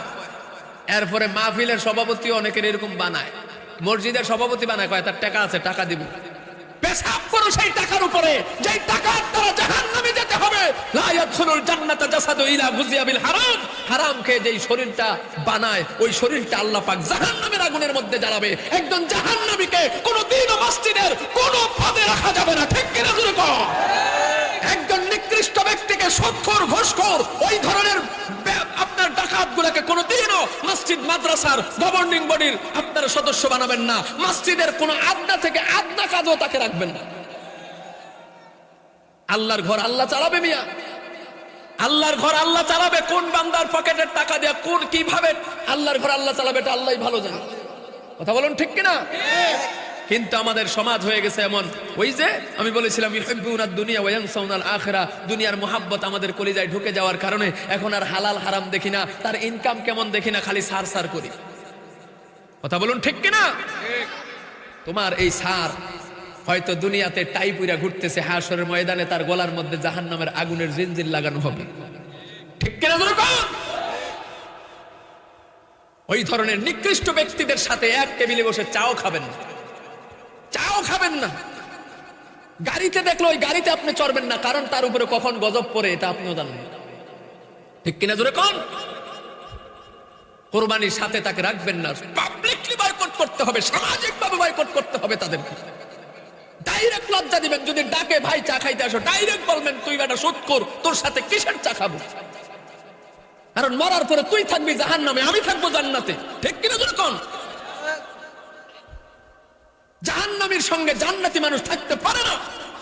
এইভাবে লজ্জা না দিলে তাদের কি হবে না? আকল হবে না। ঠিক কিনা জোরে কোন? এইভাবে লজ্জা না দিলে তার আকল হবে না। এইভাবে আঙ্গুল, চোখের আঙ্গুল দিয়ে দেখাই দিতে হবে তুই সুদখোর, তোর সাথে কোনো উঠা বসা নাই, তোর সাথে কোনো বন্ধুত্ব নাই, তুই তোর মায়ের সঙ্গে জিনা করস বেটা, তুই ডাকাতের চাইতে আরো খারাপ। এইভাবে যদি বলতে পারেন তাহলে এগুলার লজ্জা ফিরে আসবে, আর না হয় এগুলার নির্লজ্জ হয়ে গেছে। ঠিক কিনা জোরে কোন? আমার বন্ধুগণ, আমার ভাইয়েরা, কথাগুলা খারাপ লাগতেছে? আমার কথাই এমন, দাওয়াত দিলে দেন, না দিলে নাই, দাওয়াতের অভাব নাই। বন্ধুগণ, আমার ভাইয়েরা, এই সিজনেও আজকে আপনাদের এই মাহফিল 108 নাম্বার। আলহামদুলিল্লাহ কন্যা, আলহামদুলিল্লাহ। রমজানের মধ্যেও আছে। রমজানের একেবারে যেই দিন রমজান তার আগের দিন পর্যন্ত একদম রিজার্ভ। একটা দিন খালি খালি ছিল, একটা দিন। আজকে আসার পরে আমার ভাইয়ের সামনেই টেলিফোন আসছে রাঙ্গামাটির থেকে, হুজুর একটা ডেট দেন, একটা ডেট দেন। তারপরে পকেট থেকে ডায়েরিটা বের করে দেখি হ্যাঁ মার্চ মাসে একটা দিন খালি আছে, আপনার 5 তারিখ। তখন কয় হুজুর এই ডেটটাই চলবো, আমগো দিয়ে দিলাম। ইজ্জতের মালিককে জোরে বলেন, ইজ্জতের মালিককে। হক কথাগুলো বলবেন, সমাজে ইজ্জত আল্লাহ বাড়াই দিবে। ঠিক কিনা জোরে কোন? ফারুক আজম হক কথা বলেছে, হকের কাজ করেছে। ফারুক আজমকে আল্লাহ এত সম্মান দিয়েছেন, ইজ্জত দিয়েছেন, যেই সম্মান কোনোদিন ফারুক আজম চিন্তাও করেনি। কথা বলুন ঠিক কিনা? মিয়া, আমরা তো তেল মাইরা চলি, তেল মারার সময় না, আল্লাহ তেল মারারে পছন্দ করে না। হক কথা বলবেন, হক পথে চলবেন, সম্মান কে বাড়াইয়া দিবে? জোরে বলুন কে? যদিও হক কথা বলতে গেলে আপনার উপরে নির্যাতন, অত্যাচার আসতে পারে, ঠিক কি ঠিক না? তবে মনে রাখবেন, এই দুনিয়ার জালিমের চক্ষু, রঙ্গা চক্ষু, আপনার যদি দুনিয়ার সাময়িক জীবনে কিছু ক্ষতি করলেও আপনার হাসরের ময়দান থেকে শুরু করে মৃত্যুর পর থেকে অনন্ত জীবনটা সুখে ভরপুর করে যিনি দিবেন তিনি কে? জোরে বলুন তিনি কে? অতএব এই 2 দিনের দুনিয়ায় শ্রীগাল আর কুকুরের মতো বেঁচে থেকে লাভ নাই। বাঁচতে হবে প্রকৃত নবীর আশিক হয়ে। বন্ধুগণ, আমার ভাইরা, ঈমান, দীপ্ত ঈমান নিয়ে খালিদ বিন ওয়ালিদের মতো বাঁচতে হবে, হযরত বেলালের মতো বাঁচতে হবে। জোরে বলুন ঠিক কিনা? বন্ধুগণ, আমার ভাইয়েরা, আমরা একমাত্র ভয় পাবো কাকে? জোরে বলুন কাকে? হযরত বেলাল হকের পক্ষে কথা বলতে গিয়ে এমন ভাবে রাগ হইছে, উমাইয়ার চেহারার মধ্যে থুতু নিক্ষেপ করছে। আর উমাইয়া ছিল কে? হযরত বেলালের দুনিয়ার মনিব ছিল উমাইয়া। কথা বুঝতেছেন? আমার বন্ধুগণ, আমার ভাইয়া, হযরত বেলাল তখনও মুসলমান হয় নাই। নবীকে এটা হযরত বেলাল চেনে না, আল্লাহ কে জিনিস বেলাল বোঝে না। বেলালের কাজ ছিল মরুভূমির মধ্যে উমাইয়া আপনার বকরির পাল নিয়ে যাইয়া সারাদিন ওইখানে পড়ে থাকতো। ওগুলারে খাবার খাওয়ানোর পরে এরপরে বিকাল বেলা আবার ফিরে আসতো। এটাই ছিল হযরত বেলালের কাজ। সারাদিন পড়ে থাকতো মাঠে ময়দানে। বন্ধুগণ, আমার ভাইয়েরা, একদিন হঠাৎ করে হযরত বেলাল তাকায় দেখে দিনের 3/2 ভাগ যখন পার হয়ে গেছে, আর 1 ভাগ বাকি আছে। সূর্যটা পশ্চিম দিকে হেলে গেছে। কিছুক্ষণ পরে সূর্যটা লাল হয়ে যাবে, অস্তমিত হয়ে যাবে।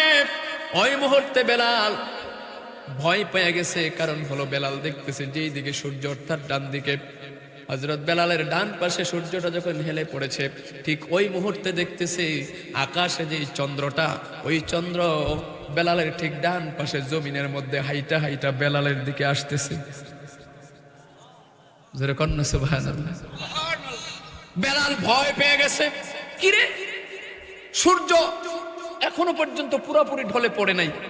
যদি পুরোপুরি ঢলে পড়তো আছে, কারণ তখনও বেলাল নবীকে চিনে না। বেলাল তখনও নবীকে চিনে না। বেলাল তখনও মুসলমান হয় নাই, নবীকে বেলাল চিনে না। বেলাল ডাক দিয়া কয়, পথিক, দুঃখিত, আপনার এই কথাটা আমি রাখতে পারলাম না। বলে কেন? বলে আমি সকালবেলা আসার সময় আমার সাথে যতটুকু পানি এনেছিলাম, অতটুকু পানি কিছুক্ষণ আগে শেষ হয়ে গেছে। আমার কাছে এই মুহূর্তে অবশিষ্ট কোনো পানি নাই। আল্লাহর হাবিব বললেন, তাহলে তোমার সামনে যেই বকরির পাল দেখা যায়, ওই বকরিগুলার থেকে যেই কোনো একটা বকরি আমার সামনে এই নাদার করা। যেই কোনো একটা বকরির থেকে একটু দুধ দহন করো, আমি একটু দুধ পান করে আমার এই কলিজার পিপাসাটা নিবারণ করতে চাই। হযরত বেলাল ডাক দেয়া কয়, পথিক দুঃখিত, আপনার এই আবদারটাও আমি রাখতে পারবো না। আল্লাহর হাবিব নিজের পরিচয় তখনও দেয় না, ডাক দিয়ে বলে, কেন রে কেন? বলে, ও পথিক, আমার এই বকরির পালের মধ্যে এমন একটা বকরি নাই যেখান থেকে দুধ বের করা যাবে। আল্লাহর হাবিব বললেন, রাখাল, বকরি ওইখান থেকে আমার সামনে আনবা কি আনবা না এটা তোমার ইচ্ছা।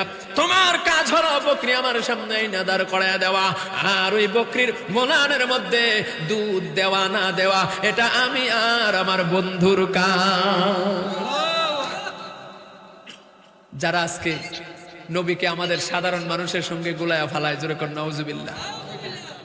যারা আজকে সাধারণ মানুষের মতো নবীকে মনে করো, একটু কান খাড়া করে শোনো, আল্লাহে রব্বুল কাবা, কাবার মালিকের রবের কসম, কাবার রবের কসম, কাবার মালিকের কসম, ওই আল্লাহর কসম করে বলি, তোমার আকীদা যদি বিশুদ্ধ না করো আল্লাহর হাবিবের ব্যাপারে, তাহলে তুমি কিন্তু ছাড়া পাবা না, আসামির কাঠগড়ায় তোমাকে দাঁড়াতে হবে।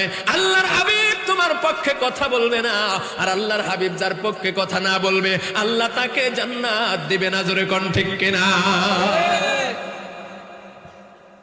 আল্লাহর হাবিব বলতেছে, বেলা ও রাখাল, বকরি আমার সামনে না দাঁড় করাও, এটা আনা তোমার কাজ, আর বকরির মধ্যে দুধ দেওয়া না দেওয়া এটা আমি আর আমার বন্ধুর কাজ। হযরত বেলাল এই কথা শোনার পরে আল্লাহর হাবিবের পিছনে যায় একবার, ডানে যায় একবার, বামে যায় একবার। কি ব্যাপার? মনে হয় লোকটার হেডকোয়ার্টারে গন্ডগোল আছে, কারণ বেলাল তো তখনও নবীরে চিনে না। বেলাল নবীকে চিনে না, যেই মাত্র বলেছে আমি আর আমার বন্ধুর কাজ, আর ও এবং এগুলা যখন লাগানো হয় তখন এক বচন থাকে না, এটা দ্বিবচন হয়ে যায়। কথা বলুন ঠিক কিনা? দ্বিবচন বহু বচনে পরিণত হয়। বেলাল কয়, লোক দাঁড়ায় রয়েছে একজন, আর সে বলতেছে সে আর তার বন্ধুর কাজ। তো বন্ধু কই? বন্ধু কোথায়? তাহলে মনে হয় তার এই জায়গায় কোনো গন্ডগোল আছে। এবার বলুন তো দেখি, বন্ধুকে? আল্লাহ। যে আল্লাহকে দেখা যায় না, ধরা যায় না, ছোঁয়া যায় না, কিন্তু বিশ্বাস করতে হয় তিনি কে? জোরে বলুন, তিনি কে? আমার বন্ধুগণ, আমার ভাইয়েরা, হযরত বেলাল এবার বলতেছে, ও পথিক, আমি তো একবারে বলেছি এই বকরির পালে এমন একটা বকরি নাই যে বকরির থেকে এক ফোঁটা দুধ বের করা যাবে। আল্লাহর হাবিব তার কথাটা আবার রিপিট করলেন আর বললেন, রাখাল রে, বকরি আনবা কি আনবা না এটা তোমার কাজ, আর বকরির গোলানের মধ্যে দুধ দিবে কি দিবে না এটা আমি আর আমার বন্ধুর কাজ। যেই মাত্র আবার একই কথা বলছেন, হযরত বেলাল একটু বিব্রত বোধ করিয়া এবার বলতেছে, ঠিক আছে, আপনিই বলেন কোন বকরির থেকে দুধ খাইবেন, কারণ আমি যে কইতেছি আমার কথা আপনার বিশ্বাস হইতেছে না।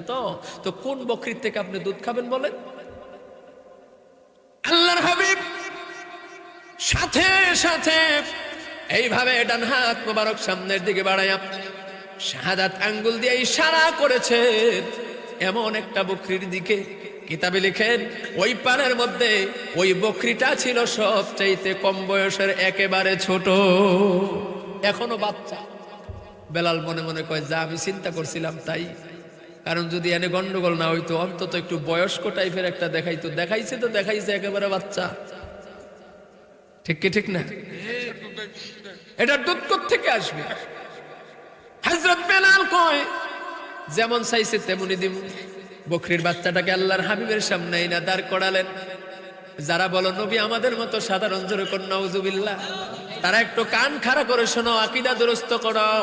হযরত বেলাল বলতেছে, জগতের মানুষ রে, ওই পথিক 14 তারিখের পূর্ণিমার চাঁদের চাইতে তার চেহারা এত সুন্দর, ওই লোকটার সামনে আমি ওই ছোট্ট বাচ্চা বকরিটা আইনা যখন দাঁড় করালাম, আল্লাহর হাবিব যখন তার এই হাত মোবারক বকরির বাচ্চা বকরির ওলানের মধ্যে যখন একটু এরকম টাচ করছে, টাচ করতে দেরি কিতাবের মধ্যে যে এক্সাম্পল দিয়েছেন, এই যে এখানে আমার নাদিম ভাই তারা মিলে এখানে কি করছে, এগুলা কি দিছে? বেলুন দিছে। কি দিছে? এই বেলুন, বেলুনের মধ্যে হাওয়া দিলে বেলুন কি হয়? ফুলে যায়। হযরত বেলাল বলে, আমি তাকায় রইলাম, আল্লাহর হাবিব বরকতি হাত মুবারক যখন ওই ছোট্ট বকরির ওলানের মধ্যে যখন লাগায়া দিছে, লাগা দিতে দেরি রে, মুহূর্তের মধ্যে ওই বেলুনের মতো ফুলে যায়। ওলানে দুধ এসে ভরপুর হয়ে গেছে, যেরকম আল্লাহু আকবার। কে দিয়েছে? কে দিয়েছে? উসিলা কার? উসিলা কার?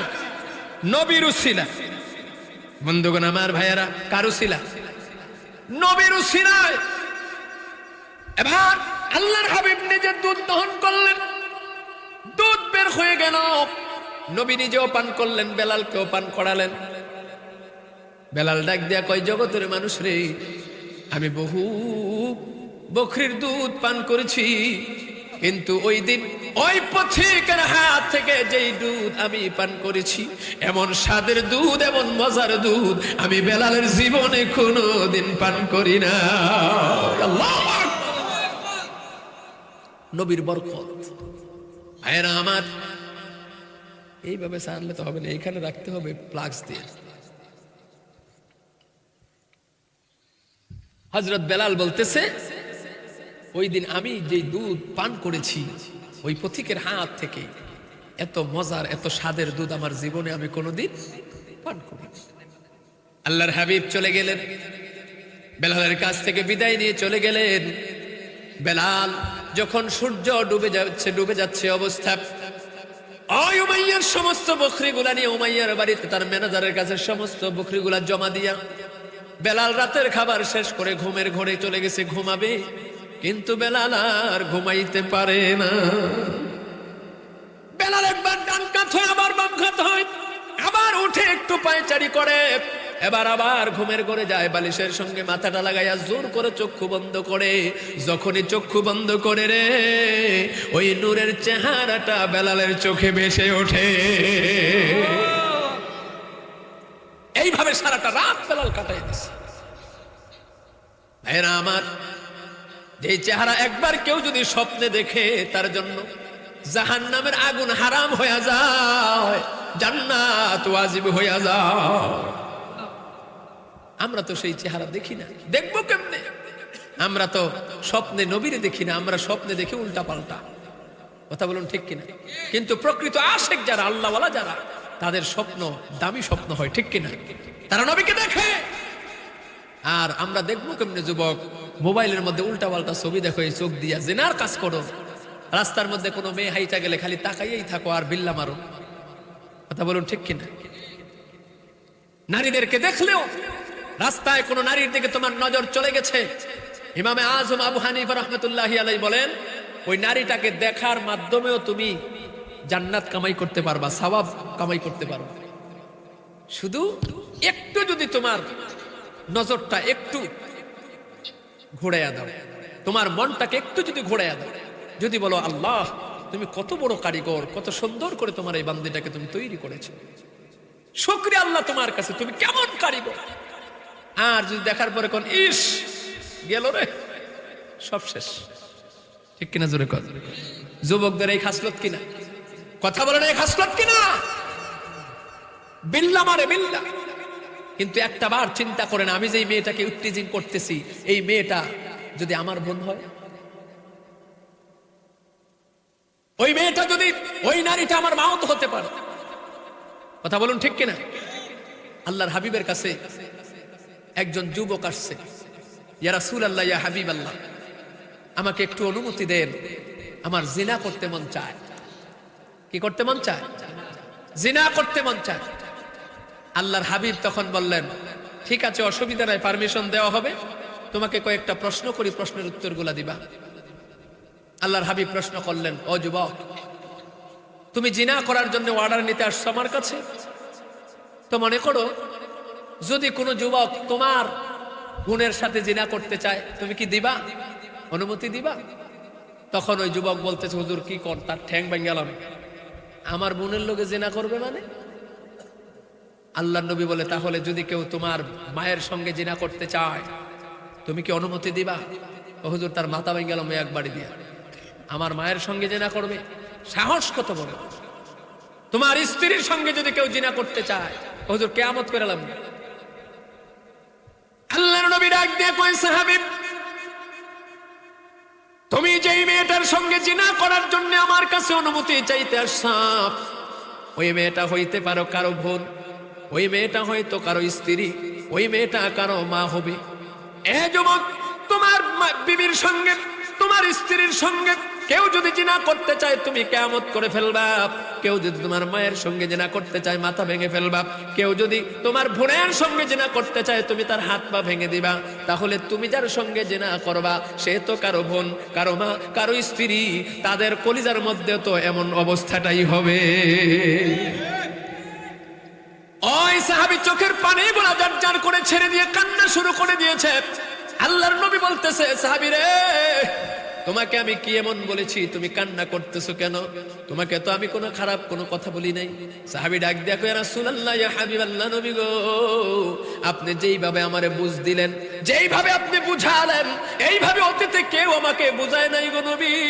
ও নবী, আমি অতীতে যা ভুল করেছি, এই মুহূর্ত থেকে আমি ওয়াদা করলাম ربنا ظلمنا أنفسنا وإن لم تغفر لنا وترحمنا لنكونن من الخاسرين ربنا آتنا في الدنيا حسنة وفي الآخرة حسنة وقنا عذاب النار وقنا عذاب الصخرة الموت وقنا عذاب القبر وقنا عذاب الحشر وقنا عذاب الميزان وقنا عذاب الجهنم وقنا عذاب الصراط وقنا عذاب اليوم القيامة رب العالمين আল্লাহ তাকে দেখো কাইতলা পশ্চিম উত্তরপাড়া কেন্দ্রীয় শাহী জামে মসজিদের উদ্যোগে আয় আল্লাহ আমার যুবক ভাইয়েরা মুরব্বীদের কাছ থেকে পরামর্শ নিয়া আয় আল্লাহ পবিত্র কোরআনের মাহফিলের আয়োজন করেছি। আল্লাহ আয় আল্লাহ আসর থেকে এই গভীর রাত্র পর্যন্ত আল্লাহ তোমার বন্ধুর হাদিস থেকে তোমার কোরআন থেকে আলোচনা করেছি। আল্লাহ আয় আল্লাহ আশিক রাসূল হযরত বেলাল রাদিয়াল্লাহু তাআলা আনহুর জীবনী আলোচনা করেছি। রব্বুল আলামিন তাকে দেখুন মালিক আল্লাহ দাড়ি পাকা কত মুরব্বীরা বসে বসে আলোচনা শুনেছে। আল্লাহ এক ঝাঁক তরুণ যুবক ভাই, যেই যুবকগুলো ইচ্ছা করলে আল্লাহ বাড়ি ঘরের মধ্যে থাকতে পারতো, মোবাইল নিয়ে ব্যস্ত থাকতে পারতো, টিভির সামনে বসে থাকতে পারতো। আল্লাহ কত মা বোনেরা আল্লাহ পাশে আয় আল্লাহ প্যান্ডেলের মধ্যে বসে বসে কোরআনের আলোচনা শুনেছে। রব্বুল আলামিন তাকে দেখুন মালিক আল্লাহ এখানে কয়েক ধরনের লোকদেরকে নিয়ে আমি গুনাহগার হাত বাড়িয়েছি। এক দলের মা আছে বাবা নেই, আরেক দলের বাবা আছে মা নাই, আরেক দল কপাল পোড়া যাদের মাও নাই বাবাও নাই দুনিয়ায়। আল্লাহ যেই মা কত কষ্ট করেছে আল্লাহ পেটের মধ্যে নিয়ে কত যন্ত্রণা সহ্য করেছে রে মালিক।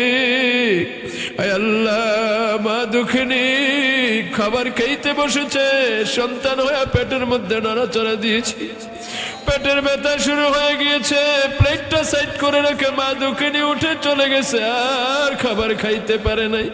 রাতের বেলা ঘুমাইছে, পেটের যন্ত্রণা সহ্য আল্লাহ শুরু হয়ে গেছে। আল্লাহ মা দুঃখিনী আর সারা রাত ঘুমাইতে পারে নাই। এমন মা কার জানি কবরে, এমন বাবা কার জানি কবরে নাই হাত বাড়াইছে রে মালিক। আল্লাহ বাম্মার কবর গুলোকে জান্নাতের বাগান বানায়া দাও। আল্লাহ তোমার দরবারে আশা করে হাত বাড়াইছি। আল্লাহ দয়াল নবীর খাতির জিন্দেগির গুনাহগুলো মাফ কইরা দাও। তুমি যদি মাফ না করো বান্দারে, বলো মাবুদ বান্দা যাবে কারধারে। না বুঝিয়া করছি গুনাহ জীবনে, মাফ করে দাও দয়াল নবীর খাতিরে, মাফ করে দাও দয়াল নবীর খাতিরে। অতি আশা করে হাত বাড়াইছি দরবার তোমার, দয়া করে পার করিও হাসরের মাজার, দয়া করে মাফ করে দাও আমরা গুনাহগার। আয় রব্বুল আলামিন তাকে দেখো আল্লাহ, কত দাড়ি পাকা মুরব্বীদের চোখে পানি বাহির হয়ে গেছে আল্লাহ, কত মাহারা বাবা হারা সন্তান চোখে পানি টলমল করে আল্লাহ, কত যুবকরা হাত বাড়াইছে রে আল্লাহ, কত মা বোনেরা হাত বাড়াইছে আল্লাহ, একটা মানুষকেও তুমি জাহান্নামের আগুন দেখায়ও না আল্লাহ, একটা মানুষের আমল নামে গুনাহ রাইখা মাহফিলের প্যান্ডেল থেকে বাড়িতে নিও না আল্লাহ। আমার যুবক ভাইয়েরা, আয় আল্লাহ রব্বুল আলামিন তারা কত কষ্ট করেছে রব্বুল আলামিন আল্লাহ, তাকে দেখো না এই যুবকগুলোতে ইচ্ছা করলে এইখানে আয় আল্লাহ গানের আয়োজন করতে পারত। আয় আল্লাহ আমার আওয়াল ভাই সহ ও রব্বে করিম, আয় আল্লাহ এই যুবকগুলা কতই না কষ্ট করেছে রব্বুল আলামিন আল্লাহ, একটা যুবককে তুমি জাহান্নামের আগুন দেখাইও না আল্লাহ। এই যুবকগুলোকে আল্লাহ রব্বুল আলামিন আয় পাক পরওয়ারদিগার আলম খালিদ বিন ওয়ালিদের মতো কবুল করে নাও। আয় আল্লাহ যুবকদেরকে খালিদ বিন ওয়ালিদের মতো কবুল করে নাও আয় রব্বুল আলামিন। ও মালিক, এইখানে কত যুবকরা কষ্ট করেছে আল্লাহ, আয় আল্লাহ ছোট ভাই নাদিম সরকারের তত্ত্বাবধানে আল্লাহ তার সঙ্গে কত যুবকরা আল্লাহ, অনেকের নাম তো আমি জানি না, আয় আল্লাহ রব্বুল আলামিন প্রত্যেকটা যুবককে তুমি কবুল করে নাও। আয় আল্লাহ যেই সমস্ত মুরব্বীরা পরামর্শ দিয়েছে আজকের মাহফিলের সভাপতি সহ, আয় আল্লাহ প্রত্যেকটা যুবক প্রত্যেকটা মুরব্বীদেরকে আল্লাহ সালমান ফার্সির মতো কবুল করে নাও। আয় আল্লাহ আমার বড় মোহাব্বতের ভাই আওয়াল ভাই, আয় আল্লাহ দোয়া চেয়েছে, আয় আল্লাহ কলিজার টুকরা সন্তান বিদেশে আছে আল্লাহ, আয় আল্লাহ ওনার ছেলে সহ এলাকায় অনেক ছেলেরা বিদেশে আছে, আয় আল্লাহ প্রত্যেকটা প্রবাসী ভাইদেরকে তোমার কুদরতি হাতে হাওলা করে দিল আল্লাহ। যেখানে তারা একা আছে, মা নাই বাপ নাই ভাই বোন কেউ নাই আল্লাহ, ওই দেশে তাদেরকে অসুস্থ দিয়া তুমি কষ্ট দিও না আল্লাহ, তাদের শরীরকে সুস্থ রাখিও আল্লাহ। লক্ষ লক্ষ টাকার মালিক হয়ে আবার যেন পিতা মাতার কোলে কলিজার টুকরা সন্তান ফিরে আসতে পারে ব্যবস্থা করে দিও আল্লাহ। অনেকে অসুস্থ আছে আল্লাহ, বিশেষ করে আবু জামাল মেম্বার সাহেবের কলিজার টুকরা সন্তান আল্লাহ কৌশিক, আল্লাহ রাস্তার অ্যাক্সিডেন্ট হয়েছে আল্লাহ, আয় আল্লাহ হাসপাতালে আছে, আইসিইউতে আছে রে আল্লাহ। আল্লাহ তার চাচতো ভাই আয় আল্লাহ নাদিম সরকার তার জন্য দোয়া চাইছে, আয় আল্লাহ বিশ্ববাসীর কাছে দোয়া চেয়েছে আল্লাহ। ওই যুবককে তুমি হায়াত বাড়ায় দাও আল্লাহ, আল্লাহ তাকে পরিপূর্ণ সুস্থ করিয়াও আয় আল্লাহ, আবার কাইতলার জমিনে ফিরাইয়া দাও আয় আল্লাহ। পিতা মাতার কলিজার টুকরা সন্তানকে সুস্থ করে পিতা মাতার কলিজার মধ্যে শান্তি দিয়া দাও আয় আল্লাহ।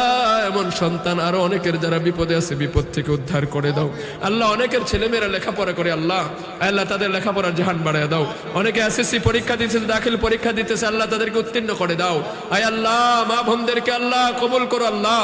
এই গ্রামের মধ্যে যেই সমস্ত মা বোনেরা পুত্রবধূ হয়ে এসেছে আল্লাহ, তাদেরকে আয় আল্লাহ জান্নাতের অমুন হিসেবে কবুল করো। তারা যেন শ্বশুর শাশুড়ির খেদমত স্বামীর কথা মতো চলে যাতে জান্নাতের টিকিট প্রাপ্ত হইতে পারে তৌফিক দাও। এই গ্রাম থেকে যেই সমস্ত মা বোনেরা অন্য গ্রামে শ্বশুর শাশুড়ির বাড়িতে গিয়েছে, স্বামীর বাড়িতে গিয়েছে আল্লাহ, তারা যেন স্বামীর খেদমত শ্বশুর শাশুড়ির খেদমত করে জান্নাতের অমন হইতে পারে তৌফিক দান করে দাও আয় আল্লাহ। নিঃসন্তানের কলিজাটা একটা সন্তান দিয়ে ভরপুর করে দাও আল্লাহ, আয় আল্লাহ কলিজা ঠান্ডা করে দাও আল্লাহ, আয় আল্লাহ আমাদের জিন্দেগির গুনাহগুলো মাফ করে দাও। ও মালিক, আয় আল্লাহ যা চাওয়া হয়েছে তাও দান করো, যা চাওয়া হয় নাই তাও দান করে দাও। যত কল্যাণ আছে দান করো, যত অকল্যাণ আছে দূর করে দাও আয় আল্লাহ। স্বপ্ন যোগে তোমার হাবিবের নূরের চেহারাটা দেখাইয়া আমাদের কলিজাটা ঠান্ডা করে দিও আয় আল্লাহ। জীবনে একবার হলেও সোনার মক্কা মদিনা যাওয়ার তৌফিক দিয়ে দিও আয় আল্লাহ। এই কাইতলার মাটির নিচে যত মুসলমান নরনারী শুয়ে আছে প্রত্যেককে মাফ করে দাও আল্লাহ। যাদের আব্বা আম্মা বেঁচে আছে হায়াত বাড়িয়ে দাও আয় আল্লাহ। মা বাবার আয় আল্লাহ ভুলে যাওয়া সন্তানগুলোকে মা বাবার কোলে ফিরিয়ে দাও আয় আল্লাহ রব্বুল আলামিন। আমরা যাতে প্রত্যেকটা যুবক যেন মুরব্বীকে সম্মান, ছোটদেরকে স্নেহ করতে পারি তৌফিক দান করে দাও আয় আল্লাহ। 5 ওয়াক্ত নামাজ যাতে পড়তে পারি তৌফিক দাও আয় আল্লাহ হালাল ইনকাম করার তৌফিক দান করে দাও, হারাম হইতে আমাদেরকে বাঁচিয়ে দাও আল্লাহ। আয় আল্লাহ মাহফিলের কমিটি বৃন্দ প্রত্যেকটা ভাইকে কবুল করে নাও। আয় আল্লাহ মাহফিলকে আঞ্জাম দিতে যায় যারা টাকা পয়সা দান করেছে প্রত্যেকের দানকে কবুল করো। আয় আল্লাহ রব্বুল আলামিন, আয় আল্লাহ মাহবুদ, আয় পাক পরদিগার আলম, যে তাবারকগুলো দেওয়া হয়েছে এগুলা যাতে আমাদের প্রত্যেকের আয় আল্লাহ শেফা হিসাবে কাজে লাগে আল্লাহ তৌফিক দান করে দাও। আয় আল্লাহ আমার কলিজার টুকরা মেম্বার ভাই, আয় আল্লাহ আমার ভাইকে কবুল করো। আয় আল্লাহ হায়াতে বরকত দান করে দাও। আয় আল্লাহ রাব্বুল আলামিন আমাদের প্রত্যেককে সুন্দরভাবে যাতে আল্লাহ মাহফিল শেষে যে যেখানে যাব সহি সালামতে যাতে আমরা পৌঁছে যেতে পারি, আল্লাহ নিরাপদে পৌঁছতে পারি তৌফিক দাও। আল্লাহ আমার সফর সঙ্গে আমার কলিজার টুকরা ভাই মনির ভাই, আল্লাহ মুস্তাফা ভাই, আল্লাহ মনির ভাইয়ের আব্বা দুনিয়ায় নাই আল্লাহ, আল্লাহ তার বাবার কবরটাকে জান্নাতের বাগান বানাও, মা দুঃখের হায়াত বাড়ায় দাও। আল্লাহ মুস্তাফা ভাইয়ের আব্বাও নাই আম্মাও নাই আল্লাহ, আল্লাহ তার মা বাবার কবরকে জান্নাতের বাগান বানিয়ে দাও। আয় আল্লাহ আমার শ্বশুর আব্বা যান, আয় আল্লাহ রব্বুল আলামিন এই ব্রাহ্মণবাড়িয়ার জমিনে এলাকায় কত এসেছে আল্লাহ, আয় আল্লাহ রব্বুল আলামিন আমার শ্বশুর আব্বা জানের কবরটাকে জান্নাতের বাগান বানিয়ে দাও। আল্লাহ তার কলিজার টুকরা সন্তান আয় আল্লাহ বিদেশের বাড়িতে যাবে আল্লাহ, হাবিবকে তুমি সহি সালামতে আয় আল্লাহ অল্প সময় বাইরে যাওয়ার তৌফিক দিয়ে দাও। তার বড় ভাই ফাজেল পরীক্ষা দিতেছে আল্লাহ, সে যাতে কামিয়াবি করতে পারে, পরীক্ষা ভালো রেজাল্ট করতে পারে। আল্লাহ আমার কলিজার টুকরা আয়ান মাহমুদ, রফি মাহমুদ, তাদেরকে আল্লাহ তুমি সুস্থ রাখিও। আয় আল্লাহ অসুস্থ আছে আয়ান মাহমুদ, তাকে পরিপূর্ণ সুস্থ করে দাও। আল্লাহ আখিরি ফরিয়াদ, আমরা যেন এমন ছেলে মেয়ে দুনিয়াতে রাইখা যাইতে পারি যে ছেলে মেয়েগুলা কবরের পাশে দিয়ে হাইটা গেলে কবরটা জান্নাতের বাগান হয়ে যায়, কবরে আযাব মাফ হয়ে যায়। আল্লাহ কোরআনের আলেম আলেম হাফেজ হাফেজার পিতামাতা হয়ে কবর যাওয়ার তৌফিক দান করে দাও। আর রব করম তো আগার করে है मुनाजत के वक्त क़यामत से दिन मुसीबत का वक्त हम लोगों को नजात की वसीला बना दे। আয় আল্লাহ তাআলা যে সমস্ত যুবক ভাইরা অবিবাহিত আছে তাদেরকে আল্লাহ পরহেজগার মুত্তাকি বিবির ব্যবস্থা করে দিও। আল্লাহ যে সমস্ত মা বোনেরা, যে সমস্ত বোনেরা অবিবাহিত আছে আয় আল্লাহ তাদেরকে আল্লাহ পরহেজগার মুত্তাকি স্বামীর ব্যবস্থা করে দিও। আয় রব করম তো अगर करे ए मुनाजत के वक्त क़यामत से दिन मुसीबत का वक्त हम लोगों को नजात की वसीला बना दे। सुब्हान रब्बिक रब्बिल इज्जति अम्मा यसिफून व सलामुन अलल मुरसलीन वल्हम्दुलिल्लाहि रब्बिल आलमीन बिबरकति ला इलाहा इल्लल्लाहु मुहम्मदुर रसूलुल्लाह।